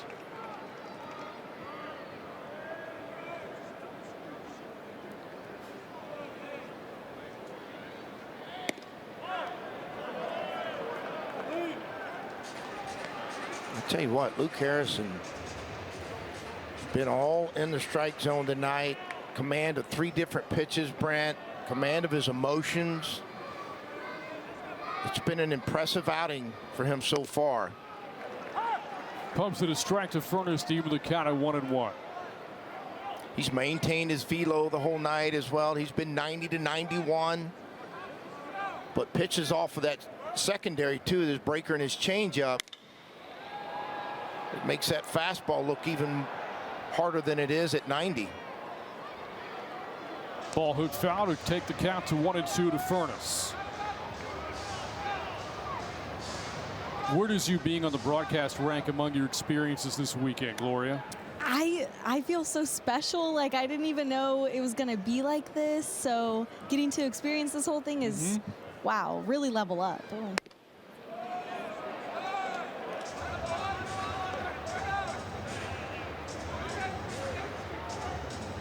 We have a large audience watching, and they're all mouth-watering right now over those cinnamon rolls you talked about. They should. Into the shifts to Mendoza, second base to end the inning. Gloria, thank you so much for joining us. Enjoy the rest of your stay in Arlington. Thank you. All right, that's going to do it for Ole Miss. In the top of the 5th, we head to the bottom of the inning. Texas on top of the Rebels, 7-0. We're back after this from Arlington, Texas.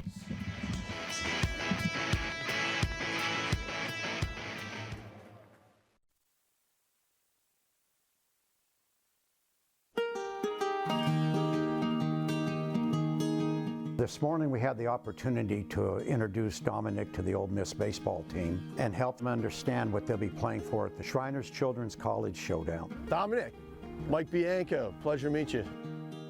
One of the diagnoses that I have is scoliosis, and it's a curvature of the spine. It's been 6 years of just pain, waking up in pain, trying to sleep like this. They've been the only ones to help, and I'm extremely thankful for Shriners. Being able to be a part of this Shriners tournament that's happening in Arlington, it's just truly special because you really get to know what you're playing baseball for. I really appreciated you coming out here. Here's a signed helmet. Oh man, we enjoyed having you here. We have the best doctors in the world. We're world renowned, and then we take care of all the kids, you know, regardless of their ability to pay. You sign up because you're going to play in a great facility. You sign up because you're playing great competition. But one of the cool things is you get to meet, you know, the children that Shriners Hospital affects. I think it's truly special and it's truly spectacular what Shriners Children's and Shriners are doing. I hope this absolutely explodes. Holly Toddy!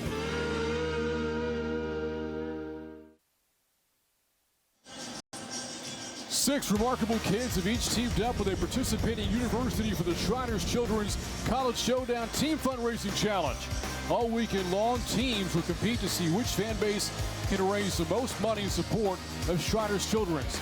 Scan the QR code on your screen or visit ShrinersShowdown.com to donate in honor of your favorite team today. It has been all Texas here in the nightcap of day 2 from the Shriners Children's College Showdown. Longhorns a 7-run 4th inning. And Luke Harrison, meanwhile, 5 scoreless innings on the mound for Texas. Longhorns on top as we head to the bottom of the 5th. Gasparino, first pitch swinging to center field, and it is tracked down by Sanford for the first out of the inning.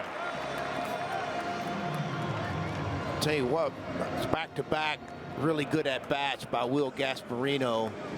Obviously the RBI double, the at-bat before, where he fought off 4 or 5 pitches to come up with a double, but sees something early in a count, goes early on it, drives it to center field. Just happened to be a defender in the way of that ball. That ball was hit well.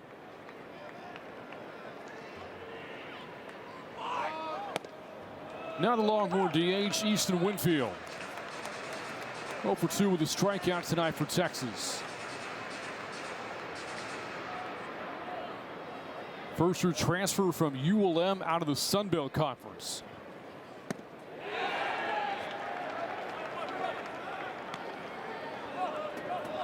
Second-team freshman All-America last year for the Warhawks.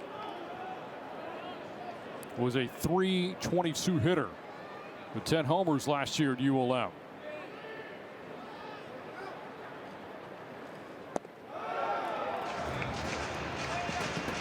Tell you what, Hooks came into a tough spot and last inning, and I tell you what, he's thrown the ball in there. Not been afraid to throw his breaker in there for his strike. Fastball's been good enough. Just hits a spot right there. Tried to elevate a fastball, four-seamer up at the top of the triangle, trying to get him to chase it. He's been pretty good tonight. Look, he came into a tough spot, but Texas had a ton of momentum. The 2-2, that ball drilled foul. Yeah, Hooks has come in and has thrown strikes for Ole Miss. Yeah, and it's not easy coming into a situation where you got a lot of guys on base and the other team's got momentum. That's a challenge for any pitcher. And he's kind of quietly, confidently throwing the ball in there. Got him looking, strike 3. Winfield down on strikes for a second time. Hooks has faced 4 batters. He struck 3 of them out. Yeah, look, you can't dot a fastball way to a left-handed hitter right here any better than this. He might be looking breaker right here, but I mean right on the outer half. He gets after that 90-mile-an-hour fastball. Winfield didn't agree with the strike call from Mike Morse behind the plate. But he saw our strike zone graphic, which is courtesy of Major League Baseball, by the way. Shout out to the big leagues for helping us with that technology. Udemark with a great pick at third base. Great throw to Furness for the third and final out. How about 2 picks on 1 play? Great pick at third base. Furness does a good job coming, getting underneath the ball, making a pick at first base. Judd Udemark. Great play at third for Ole Miss. We head to the 6th inning. It's 7-0 Texas here from Globe Life Field. Golden Chick's new Golden Bowl is so big, it's a whole lot of yes and a whole lot of yum. So if you like big bowls, then we cannot lie. The new loaded mashed potato bowl is a whole lot of Golden Chick, a big bowl you can't deny. Woodcraft and their dedicated Amity business banker work together to put the us in business banking, creating a long-lasting relationship with open and quick communication. Now it's your turn with your own dedicated Amity business banker with banking experience in your industry, because you're more than a customer. We're more than a bank, and together we'll work to help put your business on solid financial footing with comprehensive financing options, earned interest on your accounts, and yes, the support you need to reach your business goals faster. Here we collaborate. Here you grow.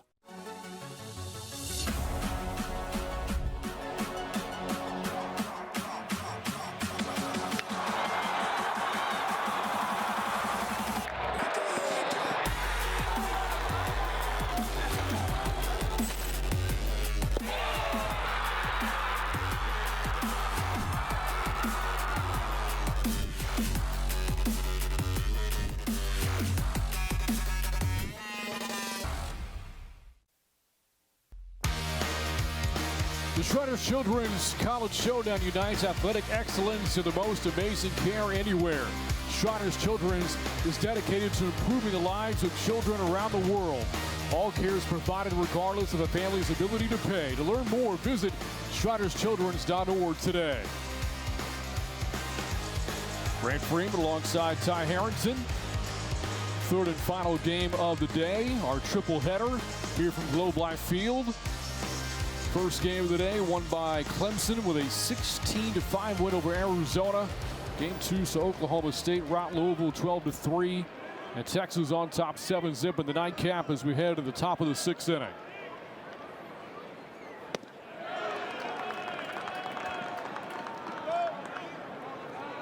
It has been a solid start so far for Luke Harrison on the mound for Texas.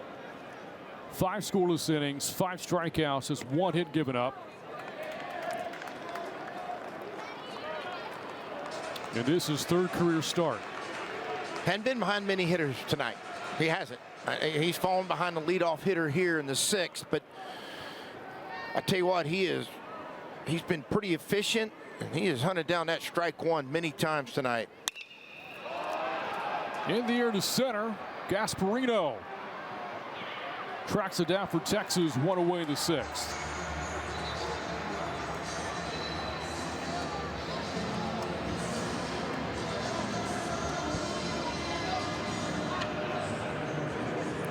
Take a look back at the fly ball here. Hit out to he does.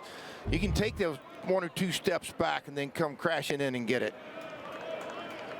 Now to the top of the Rebels lineup to Mitchell Sanford. This will mark the 3rd time through for Harrison.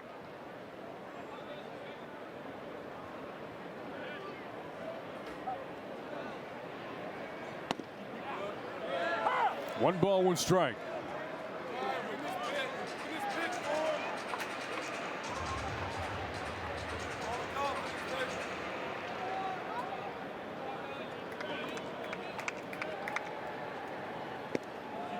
Ole Miss trying to get the bats going. They've only had 1 offensive inning so far in their stay in Arlington. That 2-run 5th against Arizona yesterday, the only 2 runs the Rebels have scored. Now Texas back into a shift. Now what they do is different than some teams. They take their 3rd baseman and rotate him over. As you see strike 3, I tell you what, this Harrison's been in complete command of his secondary and his fastballs tonight. I'm telling you what, this is impressive. 6th strikeout of the game for Harrison. Gives Sanford for a 2nd time as he goes down swinging. And 2 outs, now the 6th.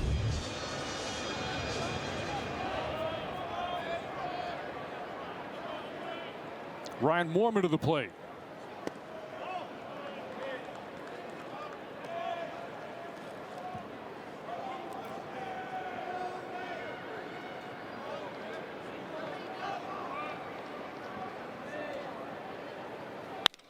That ball drilled to left field and a base hit for Moorman. A 2-out single. The 6th inning is good for the Rebels' 2nd hit of the night.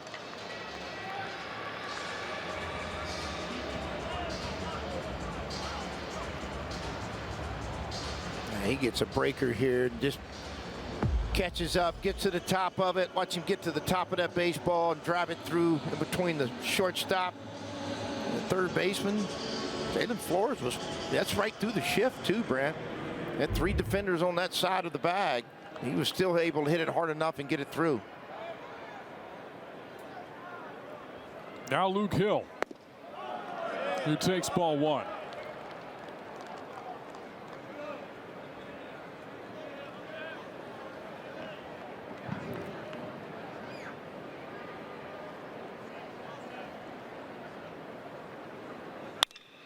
On the ground is short. Flores, the short throw to 2nd base for the forced play, and that'll end the 6th for Ole Miss. We head to the bottom of the inning. It's all Texas here at Arlington. Luke Harrison, 6 scoreless innings in the books for Texas. It's 7-0 Horns over the Rebels here in Arlington.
And we're back here at Globe Life Field in Arlington, Texas, on top 7-0. And again, their head coach in his first season at Texas, 24th overall, Jim Schlossnagle, looking to pick up his first win as Longhorns head coach. His offense providing him with 7 runs in the 4th inning. On top here, 7-zip. Closing in on 950 career wins, all-time 8-time conference coach of the year. And again, 7 appearances in Omaha. 6 of those have come over the last 10 seasons alone. 50 wins in the NCAA tournament over that 10-year stretch, most in the country.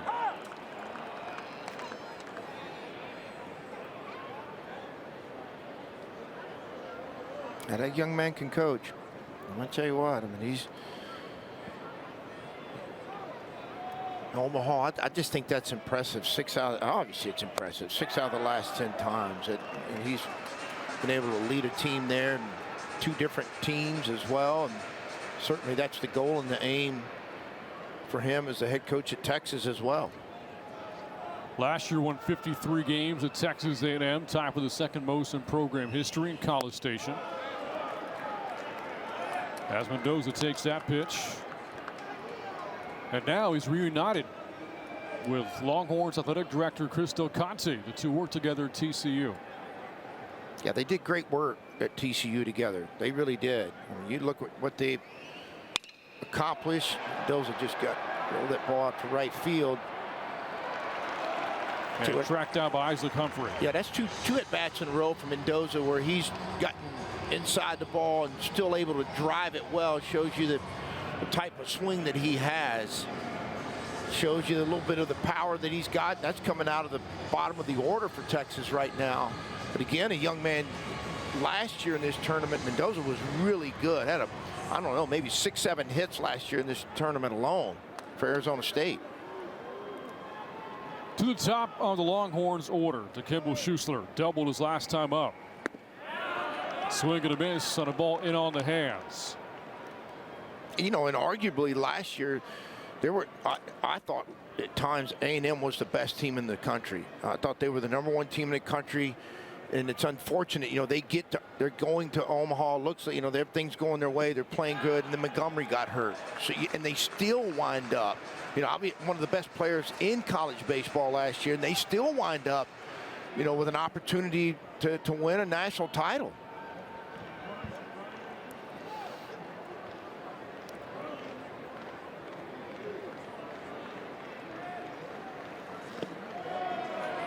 So far, Hooks has been impressive for Ole Miss. He's gone 6 up and 6 downs. He's coming in the game in relief in the 4th inning.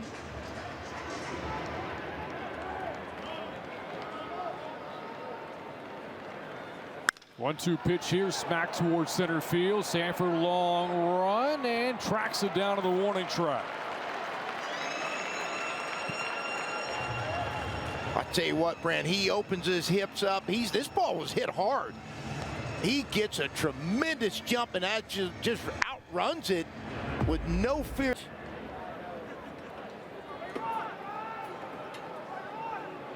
Into one of the deeper parts of the park.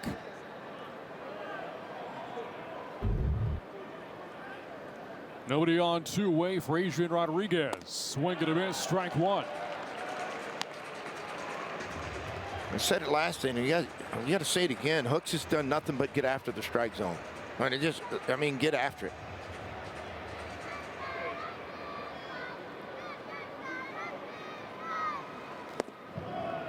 Misses the strike zone that time with the changeup.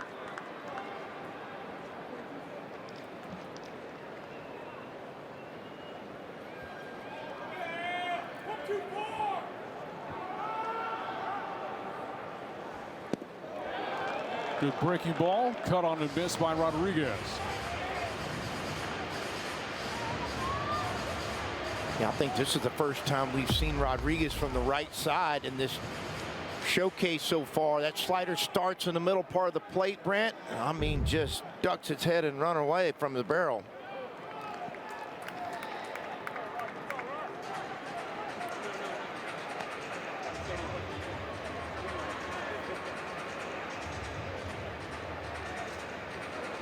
Longhorns will wrap up their stay here in Arlington tomorrow. Another nightcap for the Longhorns against Oklahoma State, revisiting their longtime Big 12 rivalry.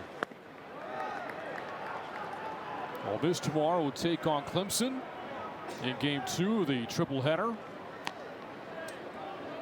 And the day starts with Arizona and Louisville. I was impressed with Oklahoma State yesterday offensively. You not talked about it during the game, then even after the game, they got beat in the game, and they came out today, and they showed you what kind of offensive team they can be. Another strikeout. That is the 4th for Hooks. And retires the Horns in order for a second straight inning. He's retired every batter he's faced.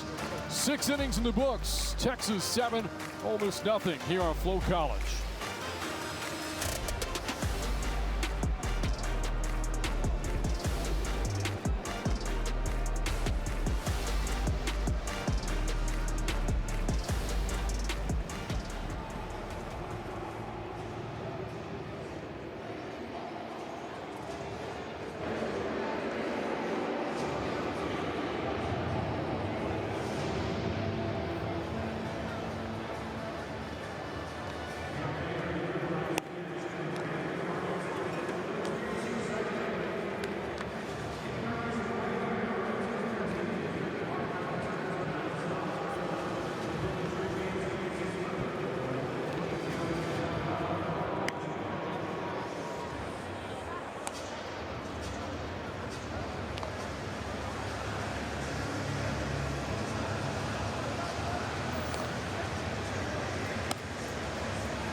Luke Harrison's 6 strong innings so far for Texas. 6 scoreless frames, in fact, for the Longhorns. He struck out 6. No walks given up. Just 2 hits. A look back at some of the strikeouts for Harrison tonight. Yeah, a little backdoor breaker. And then a front door breaker. A lot of breakers right there. And then an elevated fastball. I'd say that breaker has been good tonight. He's had command of it. He's been able to throw it. The left-handed hitters get him swing and miss. He's brought that breaker around on the right-handed hitters to catch the outer half of the plate against them. He's been able successfully to use his changeup, but most importantly, his command has been unreal tonight. Isaac Humphrey with the ground ball to second. Mendoza is there. 1 away in the 7th inning for Ole Miss. He's rewriting the book on efficiency, on number of pitches to get to this point. I mean, look, a lot of guys at this point, in the high strikeout guys, they usually normally have high pitch counts, but he has been some kind of efficient along with getting his strikeouts tonight. Has only thrown 62 pitches now.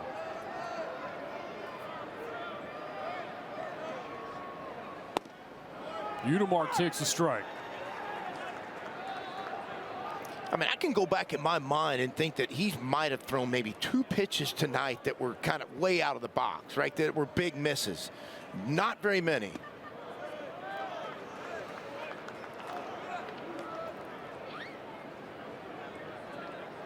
He's got a routine. He sticks to it. When he does make a bad pitch, he goes to the back of the mound, catches his breath, refocuses, gets right back up there and gets after it again. Harrison pumps in another strike as he faces Udemark, the junior from Charlotte, North Carolina.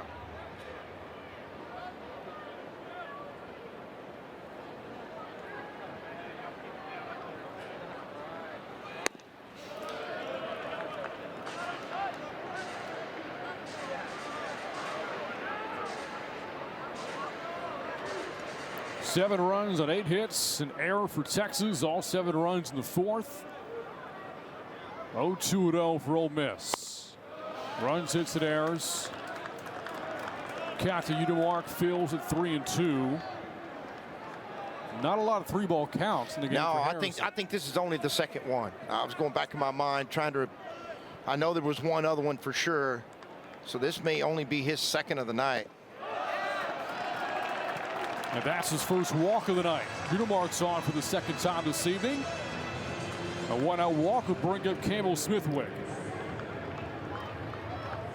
All right, that's going to get a little activity in the bullpen for the Longhorns right now. I mean, he's had a good night, a successful night. It's his first walk.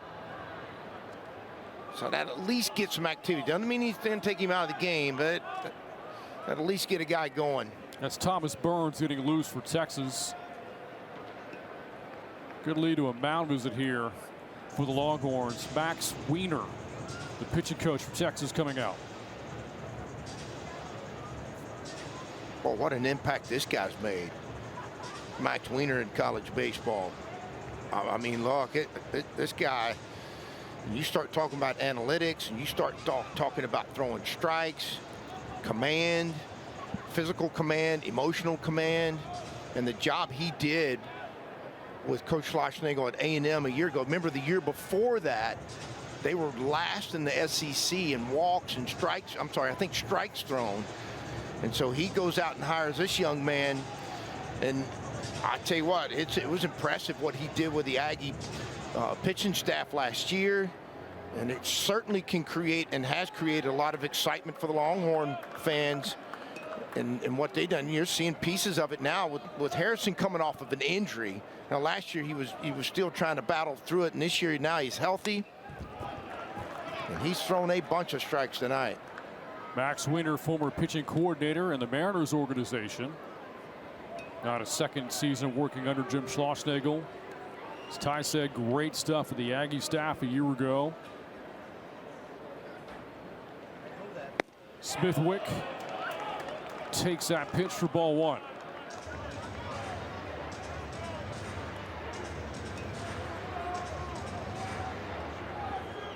Also see Troy Tulowitzki in the dugout for Texas. Back on the staff at Austin. Oh, that got him.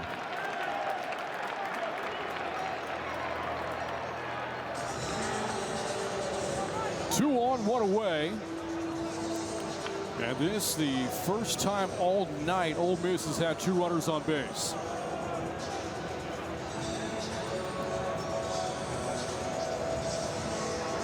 Yep, that's going to do it. That was an arm side miss, and he's had a great night. He's been unbelievable. It's a walk and a hit batsman, but I'm going to tell you what a performance by this. Look at his teammates. They acknowledge it. Coaches acknowledge it. When he comes off this mound and heads to the dugout, he is going to get all kinds of standing ovation by the Longhorn fans. That's it for Luke Harrison. Goes 6 in the third tonight for Texas, and this is third career start.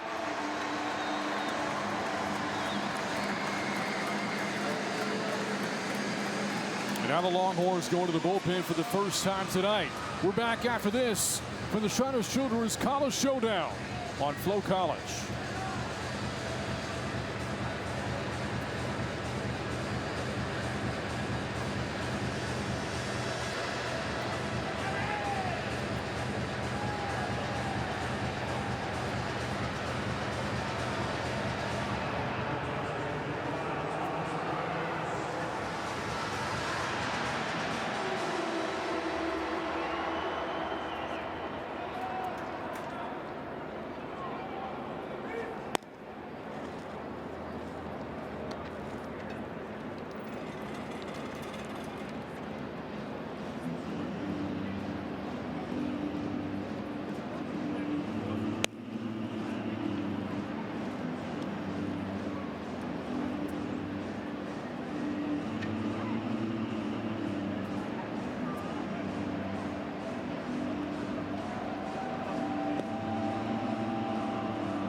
Back inside Globe Life Field.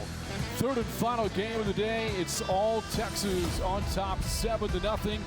Here in day 2, the Shriners Children's College Showdown in Arlington. Longhorns to the bullpen for the first time. Thomas Burns about to make his Longhorns debut. First-year transfer out of Arizona State. 6 starts a year ago for the Sun Devils before suffering a season-ending injury. Out of the pen for Texas, inherits a couple of base runners. His first pitch is in there for a strike to Austin Foley. His first college start was against the Aggies last year here in this tournament. And, you know, you just got through talking about how good that Aggie lineup and team was a year ago. But I tell you what, he did okay. He held his own for a couple of innings.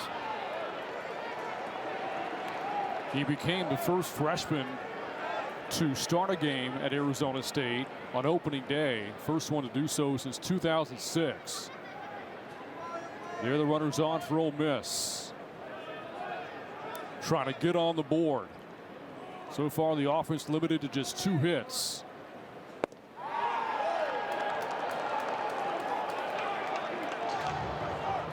Ole Miss had 6 hits yesterday against Arizona. But think about starting pitching for Texas so far this weekend. 6 1/3 from Harrison tonight. Jared Spencer went 5 2/3 for Texas last night. No runs given up. Struck out 6. I'd say that's pretty good. Look, I mean, Spencer last night was electric. I mean, that was 94 to 96, downhill, angled fastballs, good breakers, change-ups, command, aggressive fastballs. And then Harrison follows it up again tonight. Deep in the hole is short. Flores throw to third in time for the out. What a play over at shortstop. You want to watch an experienced infielder make a great play. Runners on first and second. He's going away from second base. His only play is to go to third. And he has the presence. He has the ability. Throws on the run as he's falling down. Makes a perfect throw to third base and gets an out. Beautifully done by Jalen Flores for the force play. And now 2 outs in the inning. That'll bring up Will Furnace for Ole Miss. So Flores can do it with both his bat and his glove for Texas. Oh, it's fun to watch good infielders and good intuitive infielders. And that's exactly what Jalen Flores is.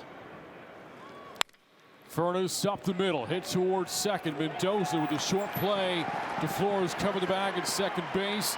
And that's it for Ole Miss in the 7th. The Rebels threaten but do not score.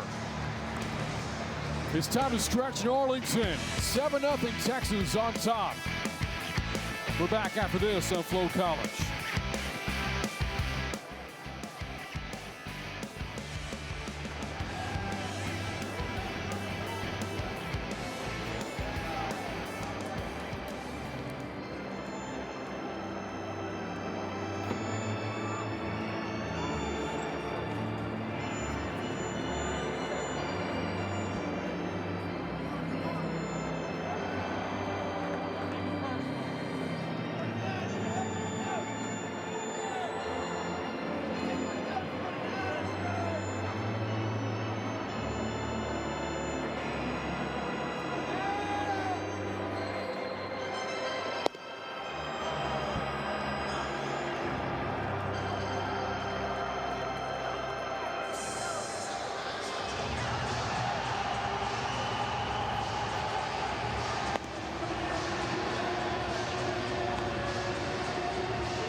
The 7th inning stretch is brought to you by Amity Bank. As we navigate to the bottom of the 7th inning, Longhorns on top 7-0. All 7 runs scoring in the 4th inning. 13 batters came to the plate for Texas in that frame. They tagged starting pitcher Riley Maddox for 6 of those 7 runs. Luke Harrison dominant on the mound for Texas, pitching into the 7th inning.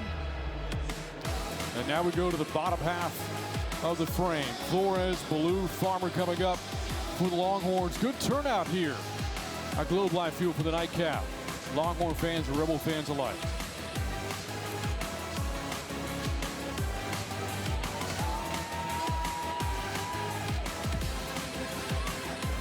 I'll tell you what, there's a look, just because I'm a Longhorn back in the day, that's Scott Wilson.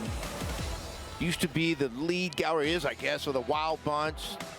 Been to like some ridiculous number of 1,500 games. He hasn't not missed a football game, and I don't know how long, if ever.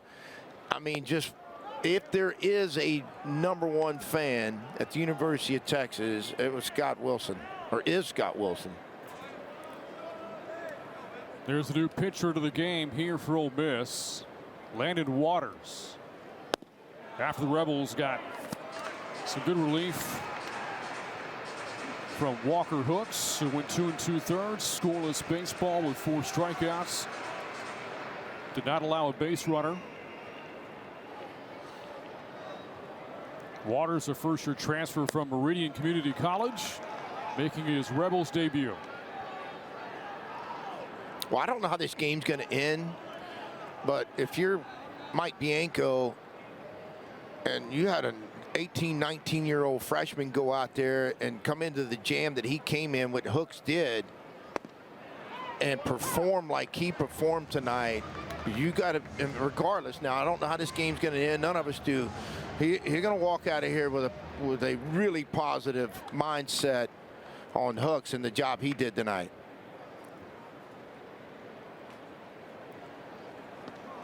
And that hits Flores. He's on base to start the bottom of the 7th and has reached now for a 3rd time tonight.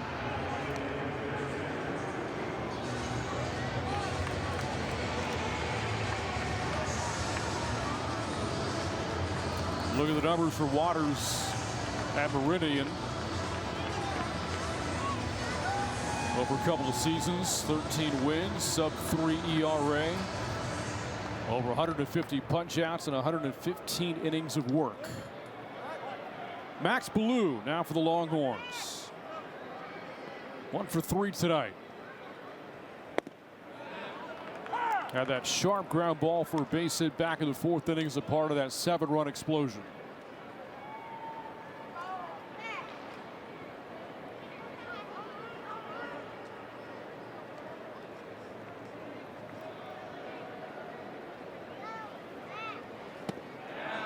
Swing and a miss on the breaking ball. Runs the count 0-2. Yeah, backed it up with back-to-back breakers. First one for a strike, thrown strike. This one starts in the strike zone and disappears. Ballou gets that bad head start and couldn't hold back.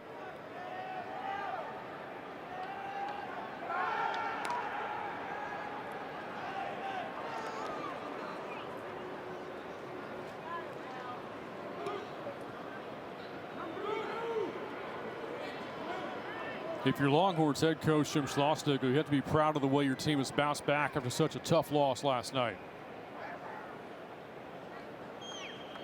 Well, this game will teach you that. And if you're going to be successful, and they got a pitch count, a pitch clock violation. I don't know if he was trying to freeze the runner at first and hold him a little bit. A lot of times as a pitcher, you'll stand there and try to get the runner to kind of over anticipate, then pick after it. But he held it too long for a pitch clock violation. That ball driven deep to right center field, at the track, at the wall. It is gone. 2-run ball, Max Ballou. It's 9-0 Texas.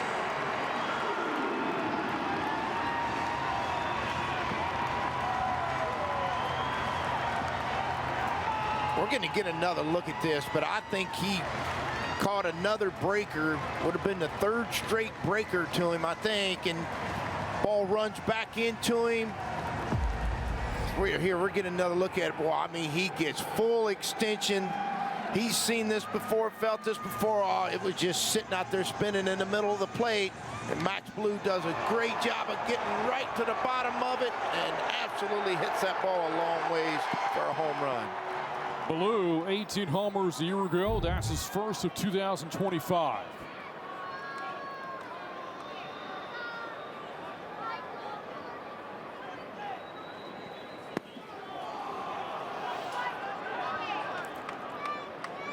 Just because you have power abilities doesn't mean you can always hit homers. You got to be able to execute your swing. When you get a pitch that's sitting in the middle part of the plate like that, you've still got to be able to hit it and put the right swing on it. Boy, I mean, he delivered that ball. Really, really reminiscent of last year, the second half of last year for that young man.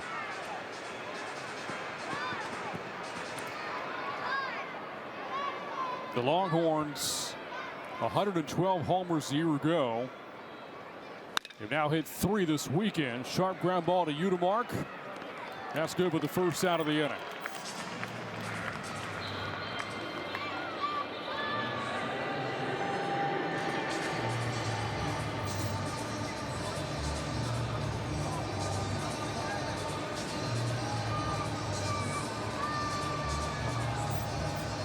Udemark's made some nice plays at third tonight for Ole Miss. As now Gasparino comes up. Productive night for Texas. Had that 2-run double back in the 4th inning. Also homer last night against Louisville.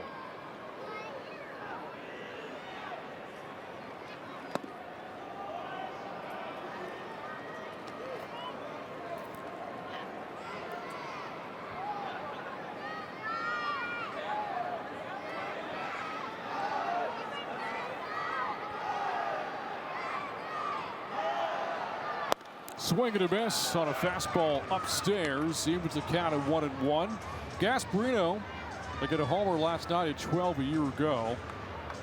His first homer last season was a grand slam at Texas Tech, a game the Longhorns won 22-6. Club got really offensive last season.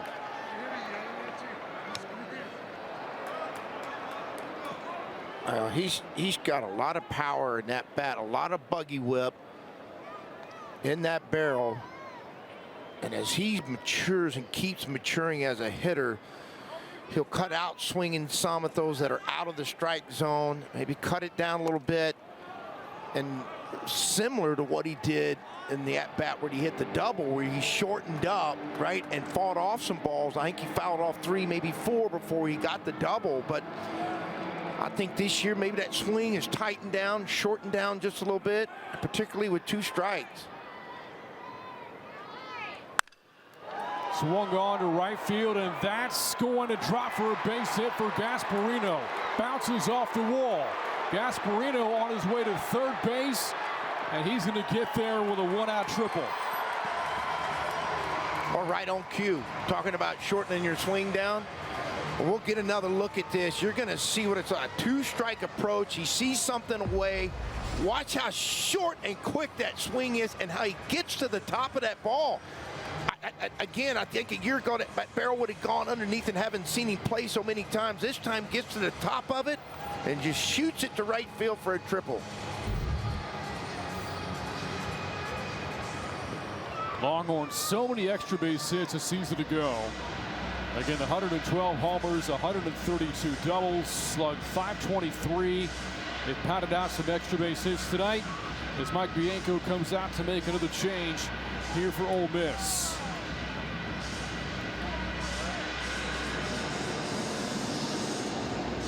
So the Rebels back to the bullpen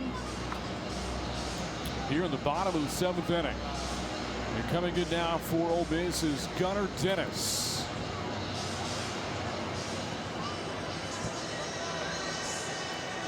That'll be it for Waters, making his Rebels debut.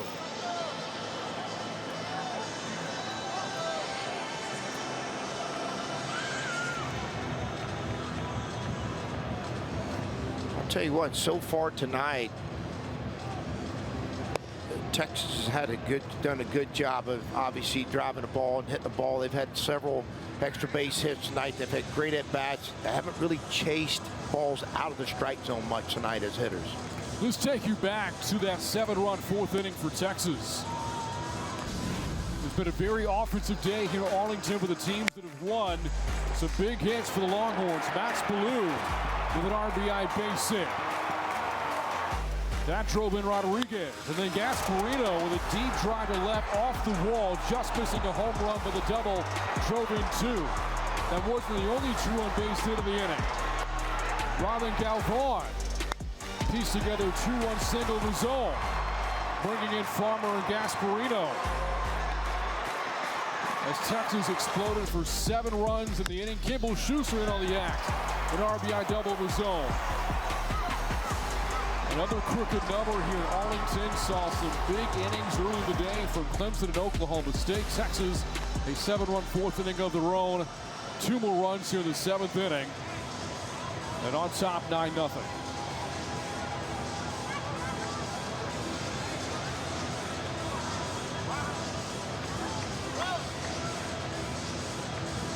A lot of quality at-bats tonight for Texas. Yeah, but yes.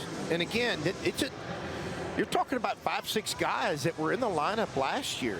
I mean, you know, it's unusual now in college baseball to get that number of guys back in a lineup that was a successful hitting lineup, you know, last year. As you mentioned, the number of homers they hit a year ago.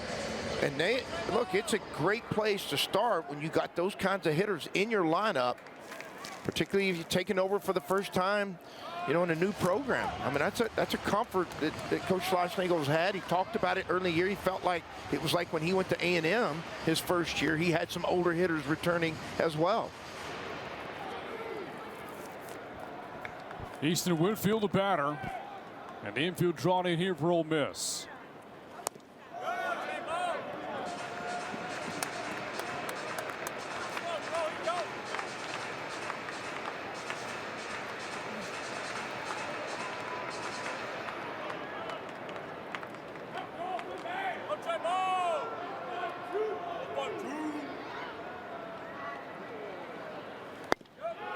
In there for a strike, dropped down to the breaking ball by Dennis. Runs the Caps with ball and 2 strikes.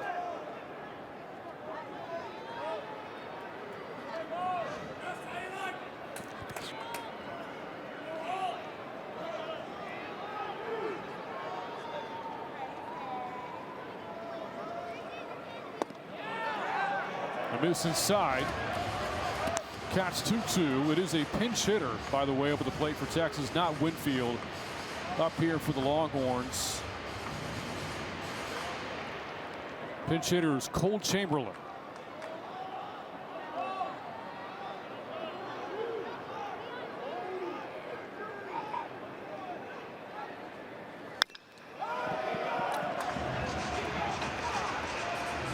Chamberlain, a freshman from Novato, California.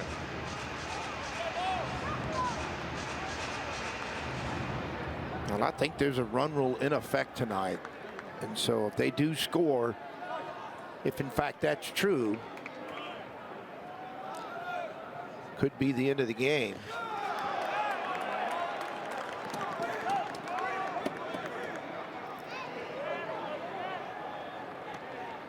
And if so, that's something that's predetermined before a game. When you get into, you know, non-conference play as to if you want to play or not. Leagues have their own rules set up on it now. Usually used to be, and then be a rule change now. It used to be on Sundays, but you have the option, or did have the option, in non-conference. That's off the plate. Chamberlain draws a walk.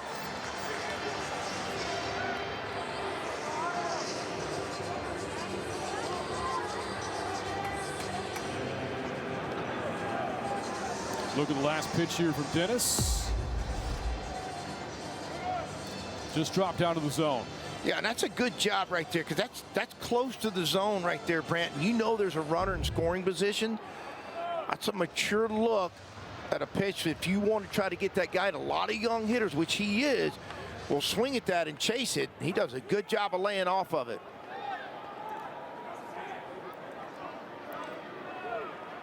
Rylan Galvan takes ball one. Longhorns looking to pick up their first win of 2025, one of the great programs in the history of the game. They've been to the College World Series a record 38 times. Swing and a miss as Chamberlain takes second base. Yeah, it's an uncontested steal. I mean, they're just trying to take what little force could be away from the play.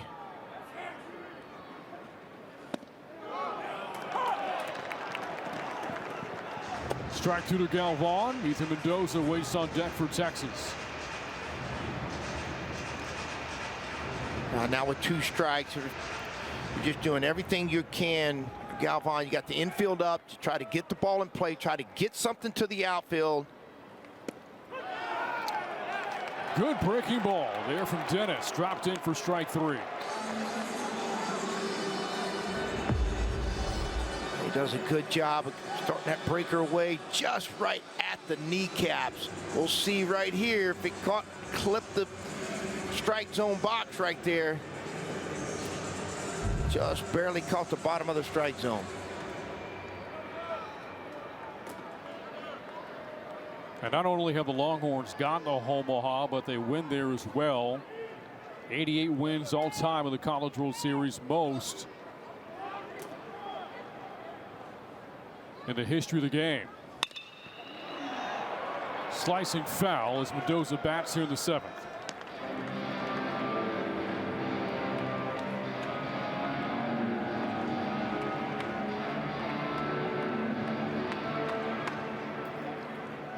Mendoza's been on a couple of times tonight for the Longhorns. A base hit and a walk. Has also scored a run. And has a chance here to end the game early.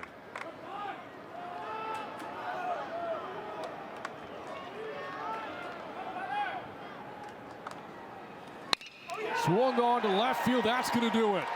A base hit will end the game. Texas run rules Ole Miss here in the 3rd and final game of the day.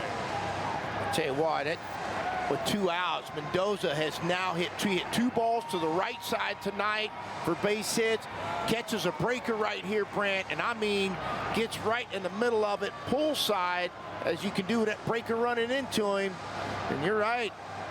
Tell you what, Texas was good tonight offensively, including Mendoza, and Luke Harrison was really good tonight. Look back at the base hit here from Mendoza. Drives in the winning run to run rule Ole Miss tonight. Texas takes it 11-0. Very offensive day for the Longhorns, and as you said, Luke Harrison, a big story as well. Yeah, I thought so too. Let's talk about the offense first. I mean, when they got guys on base, they delivered, right? They came up with the hits. They had patient at-bats. They didn't get themselves out with runners in scoring position. They looked for pitches that they can handle. They took walks when they presented themselves as well. And again, it's tough hitting when the base is loaded sometimes, right? Guys get over anxious. Tonight they were really good. And then the other part of this story was Luke Harrison tonight coming off of an injury a year and a half ago and not pitching the way he wanted to last year.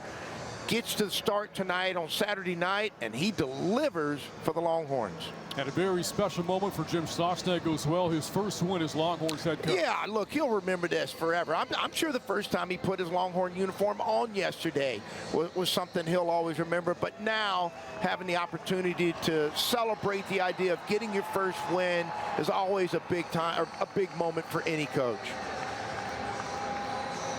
So Texas to win 10-0. And how about the day for the winning teams here today? Clemson 16-5. Yeah. Oklahoma State 12-3.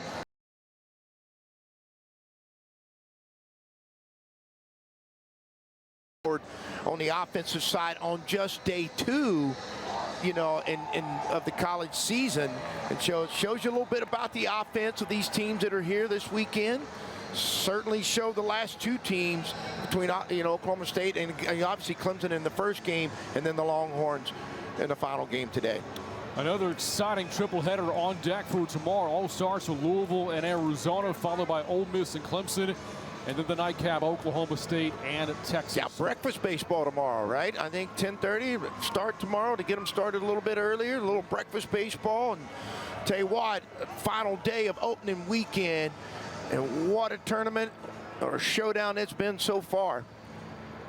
It really has. Texas the win. They even out their record of 1-1.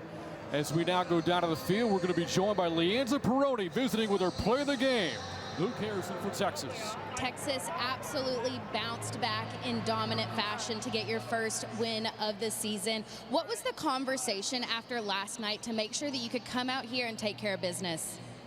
We just knew that we needed to keep playing our game, do what we do and let the results take care of itself. We're very confident in who we are as a team and what we can do. You put on an absolute clinic on the mound, 6 strikeouts in only 71 pitches. How good did it feel to get back out there and have a performance like you did tonight? Oh, you have no idea. I've been waiting a long time for this. I'm very grateful to have the opportunity to put this uniform on, wear Texas across my chest, trust my defense and get out there and attack the zone.